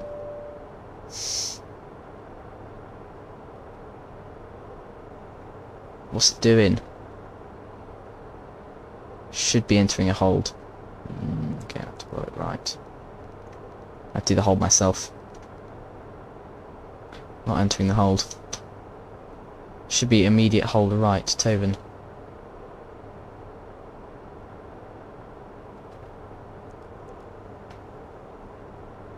We've got 496 kilograms of fuel left. We're just going to lose a bit of altitude. Going right. Cross controls to lose altitude whilst not gaining speed. Yeah, you're right. I will definitely exit this hold faster than it thinks we should, but we've got to lose back. We need to go back down to about 250 knots because we are going far too fast to be making a landing, and we still have got fuel. So I am going to do what I said I wouldn't do and drop the spoilers so that we lose our speed. So we're just dropping back. I'm just going to keep it around that first little dot there, around 250. We can be a little bit faster than that, and we're just going to keep an eye on traffic. We've got 2 aircraft on the ground at Doha, so we have to keep an eye on that. So Doha traffic Qatari 1633, descending through 5,000 for 3,000. We've got no fuel left, both engines are dying. We're attempting to make a landing, runway 16 left. Okay, there we go. Spoilers retracted. We don't want these engines to work hard, so spoilers retracted and armed. Auto brake low is set because once we're on the ground, we will use reverse thrust for as much as we can, for however long we can. That's the plan. Okay. See how we've sort of gone below the glide slope now, so I'm going to reduce our descent rate, and I'm going to an immediate exit here. Take us around to FI 16 left. That's what we're going to come around to 16 left. And we're just trading altitude, trading speed for altitude slowly here, taking it down. Altitude for speed. Altitude for speed. That's what we're doing because we're losing altitude and gaining speed. That's the idea. Okay. Here we go. It's coming around. We have just under 20 miles, so we have 16 miles to run with 462 kilograms of fuel, but the engines are currently at idle, so they're not burning anything as right now. But when they throttle up, which they will do, we need to make sure that we gotta watch our fuel rate, that we start burning when they start to throttle up again, and make sure that it's not burning so much. We can't vacate the runway because we are still on Vatsim. If we can't vacate the runway, what we'll do is I'll fuel her up. I'm just not going to let the engines cut out, I don't think, because I don't want to disconnect from Vatsim. All that gliding came into use. I do a lot of gliding, and the observation was always going on about how gliding is for weaklings. People have fear of jet engine noise, apparently. Okay, slats going out.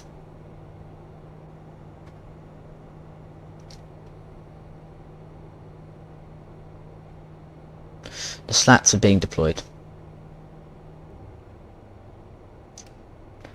Flap 2 dropping. It's on approach mode now, so it'll capture the ILS and it'll start going down by itself.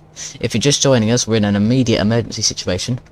We have 435 kilograms of fuel left. I've had to change the runway we'll be landing on to the opposite end. Considering the winds we have currently, we're going to have a 14 knot tailwind on landing, which is not ideal. but we do not have enough fuel to be able to track back down one end of the runway and come back, so we're going to just be going straight for it. I've notified the traffic on Vatsim that what we're doing, but our best bet here is just to go straight in for the 1.6, and here we go. So we're looking at the speed, it's dropping right down, which is not good because it's going to have to throttle up again now. So as I say, we still have power. Very brave. Souls on board. Souls on board. I haven't got to check that actually. What is it? Airplane passengers. 140, 150, 155 plus crew 165, 160, 167 on board. Which is quite a lot actually. Right, the engines are throttling up again now, so we're going to start burning fuel. 167 passengers on board. We've got 8 miles to run. Flap 3 is being deployed. Gear are going down at 7.5 miles, as per the procedures. There go the gear. Beautiful A350 1000. A no flaps landing, huh? Don't worry, the flaps aren't stuck. We're just very low on fuel. But what I've got to make sure here we don't run out of fuel on this final little glide slope. If we lose fuel on the glide slope, it's ditching in the water for sure. Because we'll stall pretty much. We need the throttle because we're right on the limit here, slowing down. So we need the throttle to keep us going. There's the 2,000 foot call-outs. We're continuing our way down here. 1,900 feet, 5 miles. 5 miles, gear down. I've got flaps 3 out still. I'm about to go to flaps full.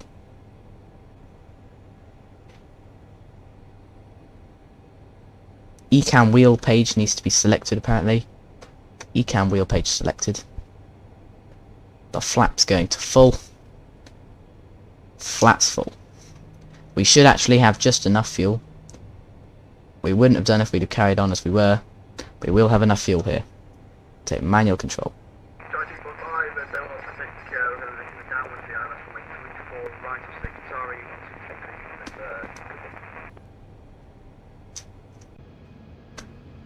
I'm going to turn up the sound a little bit on Xplane.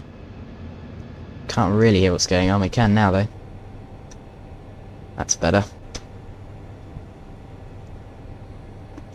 Here we go. Okay. So I have manual control. 1,000.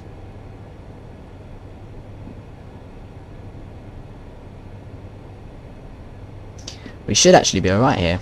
We've got a little bit more fuel than I was expecting. We've got 264 kilograms. Not bad, considering you normally land with 1.6 tons of fuel. It's still very slow, but we'll be alright. It's automatically in the 350, computed my landing speeds and approach speeds. It's in auto throttle currently, and it is just holding them perfectly. So I'm going to leave it in auto throttle right till the very last second, where I simply reduce thrust, put it in reverse throttle. Reverse thrust, and it lands.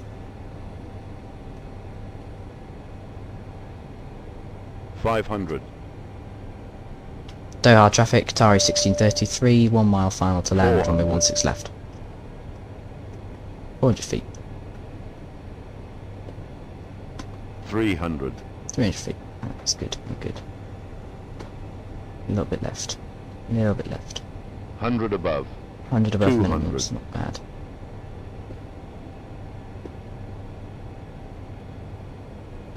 Minimum. Continue. 100, 90, 80, 70, 60, 50, 40, 40, 30, 30, Lot of float. 20, 10, 10. We're down. Off the centre line, yeah. We definitely were off the centre line. We'll get it back on the centre line for the rollout. Not bad. I'm going to take manual brakes. And just allow it to roll down in the reverse thruster mode.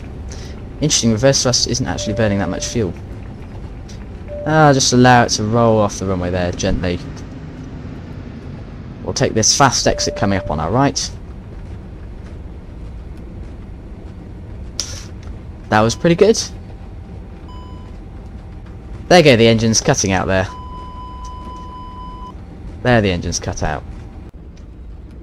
That's the cutout warnings beeping at me there, because they have now died. But pretty good nonetheless. Doha traffic, Qatari 1633, clear, 16 left.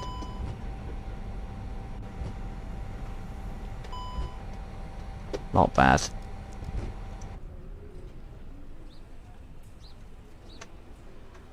Noticeable steering's been lost, that's why it won't turn.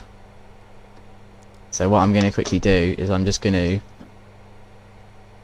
because he's coming in, I'm just going to quickly drag the plane just a little bit more off.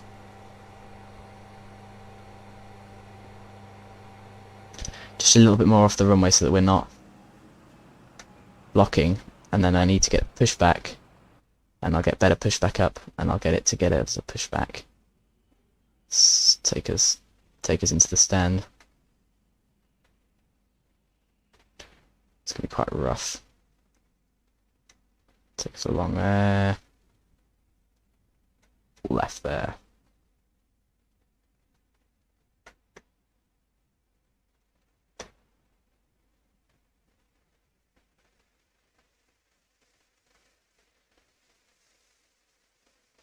So.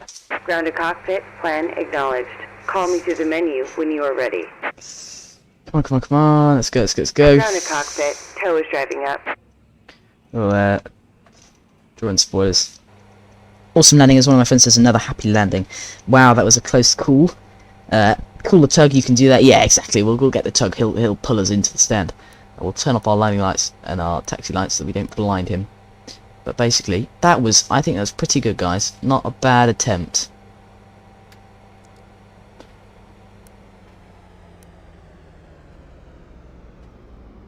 The batteries have gone.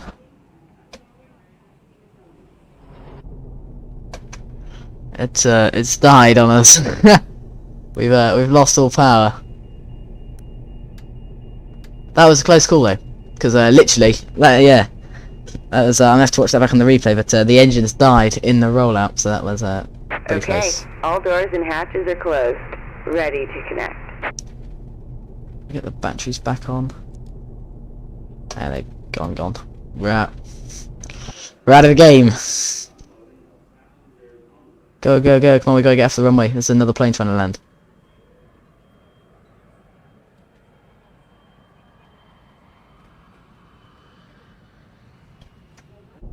I got to set the parking brake, haven't I?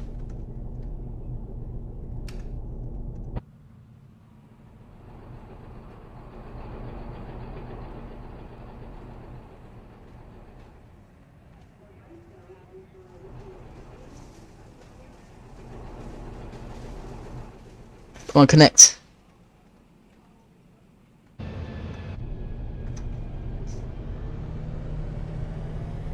Alright, what I've done there is I've clicked D, which automatically refueled us. Oh no, it's gone. Maybe it didn't.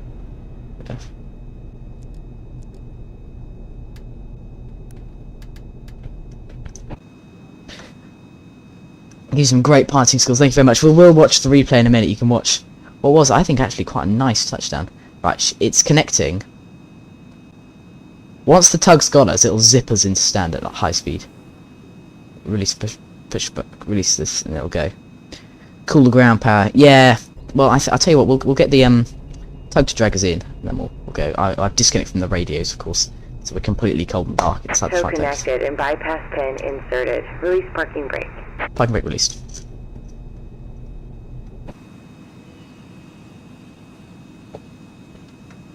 That is quite amusing. We're dead in the water.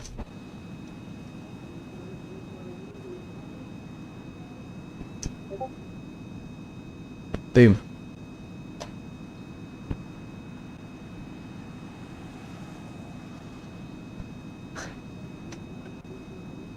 Should we head into the Discord server and see what the people say? Hello, what do we think of that? I'll switch to 3-4 left if you want. You can watch my landing, please. Well, watch your landing for sure, Jones Aviation. You don't need to switch though. We'll be out of your way. Come on, tug, drive.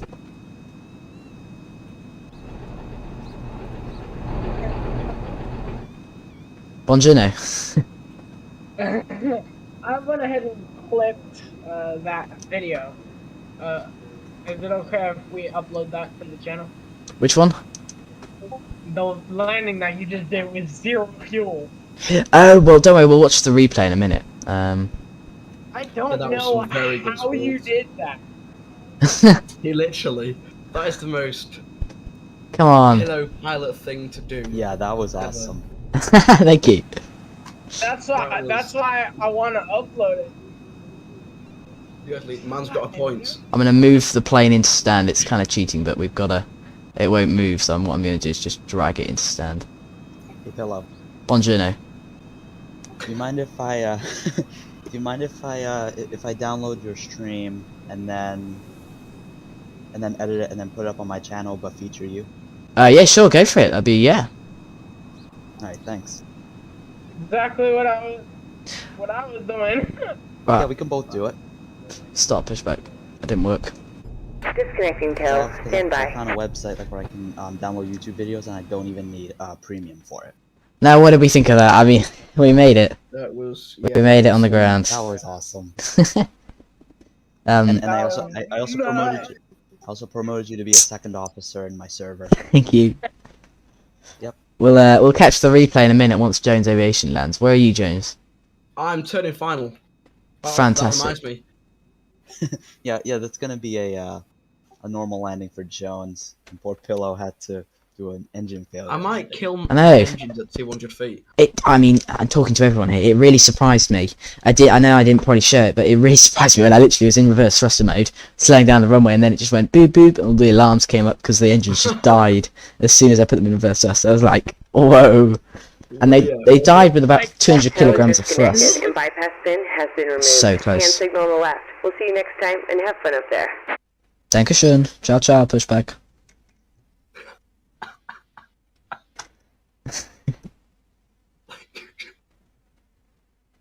Where's Jones Aviation? I'm on final. I'm gonna have to. Which runway? Because I'm very high. 3-4 right.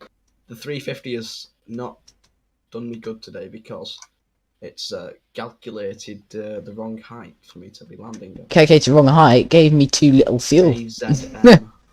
It's not done either as good. I ran out of fuel. That is like serious. Like Airbus. If this really happened, Airbus would be like in serious trouble. Yeah, they'd be like, hold up. Yeah, it'd be like, where are you? Hold up. Ba-na-na-na-na-na-na. I'm gonna Terrain fly radar. Show terrain visual in. radar window. Wow. That comes from the beluga. That does. Well, it's a special mod thing. Is it? Yeah, you have to download this mod plugin. I got it from the beluga folder. Interesting. I downloaded a mod for it because it told me to. Hey, Pillow, Interesting. when you get the chance, look in the announcements. I'll have a on my look. server.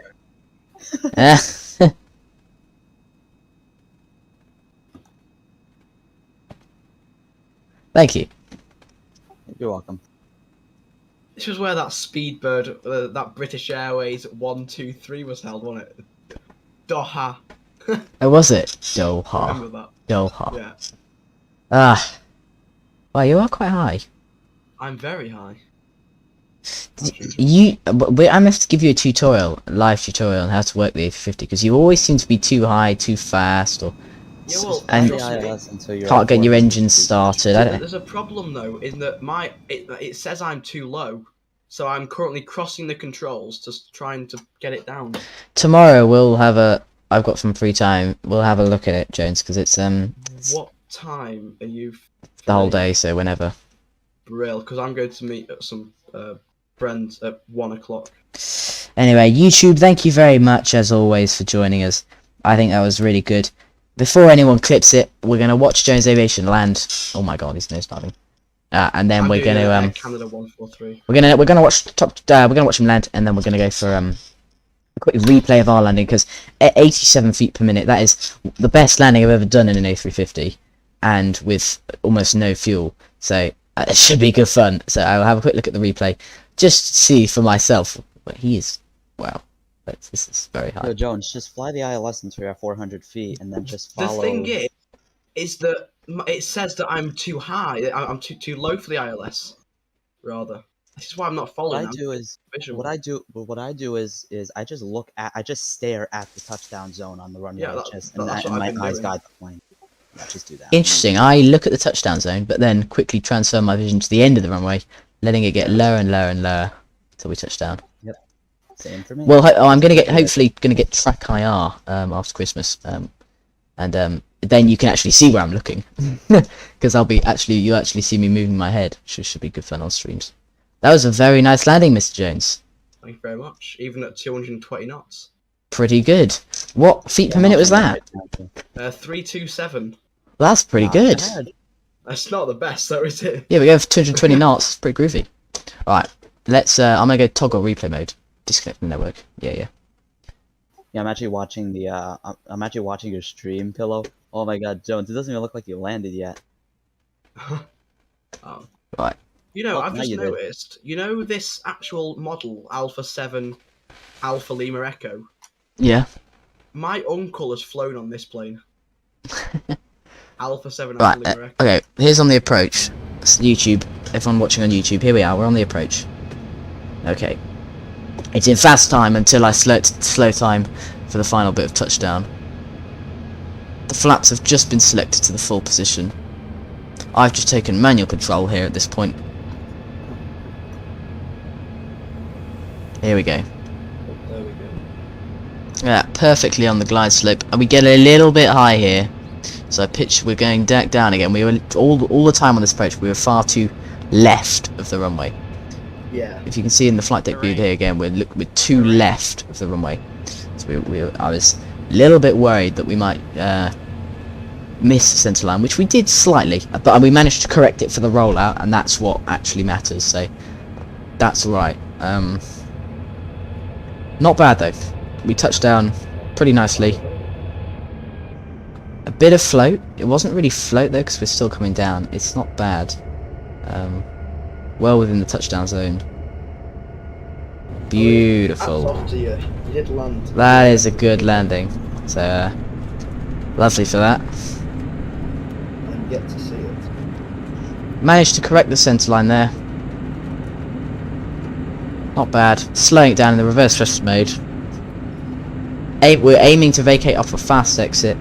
I didn't quite do a full briefing because we were dealing with the emergency, but in my head I had already decided we were going to vacate off from a fast exit down at the far end of the runway.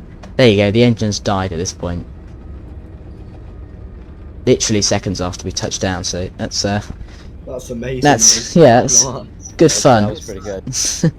I haven't ever had anything like that before happen, so that's First on your stream too. first one on the stream too, yeah, so that is really great fun. And then of course when you lose engine throttle you use hydraulic power, so that's why the nose wheel isn't steering at this point, and that's why we sort of drift. That's why we drift across. So You could have turned on the electric pumps for the hydraulics. I could have done, but by this point we were off the runway, so in real life, if it wasn't on Vatsim where we didn't have to get out of the way, we'd just leave the aircraft here, emergency evacuation, and get off. But because it's on Vatsim, someone would probably come along in a Thompson 757 and say that you're being unrealistic. Exactly. Anyway, ladies and gentlemen of the YouTube, I thank you very much. Don't worry guys, I'll disconnect from Discord in a minute. Ladies and gentlemen, thank you very much, all of those watching the stream. That was an exciting turn of events, shall we say. So I thank you very much for being a part of that. I wish you all the best into the near future. We'll definitely be doing some more streams, hopefully soon, maybe on Wednesday and Friday. So catch me then for some more fun. And thanks very much, guys, as always. Let me know, join the Discord if you can, buy the merchandise. It should be good fun. I want to see as many photos in the Discord server of Pillow Pilot t-shirts as possible. So thank you very much to all of those who contribute to the channel so much. KC for his donation today, absolutely amazing. And thank you to everyone who subscribes. We really couldn't do it without you, so thank you very much, everyone. We'll see you again soon. Thank you very much. Big massive shout out to Jones Aviation there, who's been in the BC the entire time with me. Bucket, who's our moderator in my Discord server, who also I believe has his own YouTube channel. Go check them out. And Flight Level 370 who joined us, and thank you very much to all of them. All have YouTube channels. Go give them a like and subscribe. All aviation content similar to mine. Thank you very much, everyone. It's been a pleasure, as always, having you on board Pillar Pilot Airlines. We wish you a very pleasant onward journey. Bye-bye.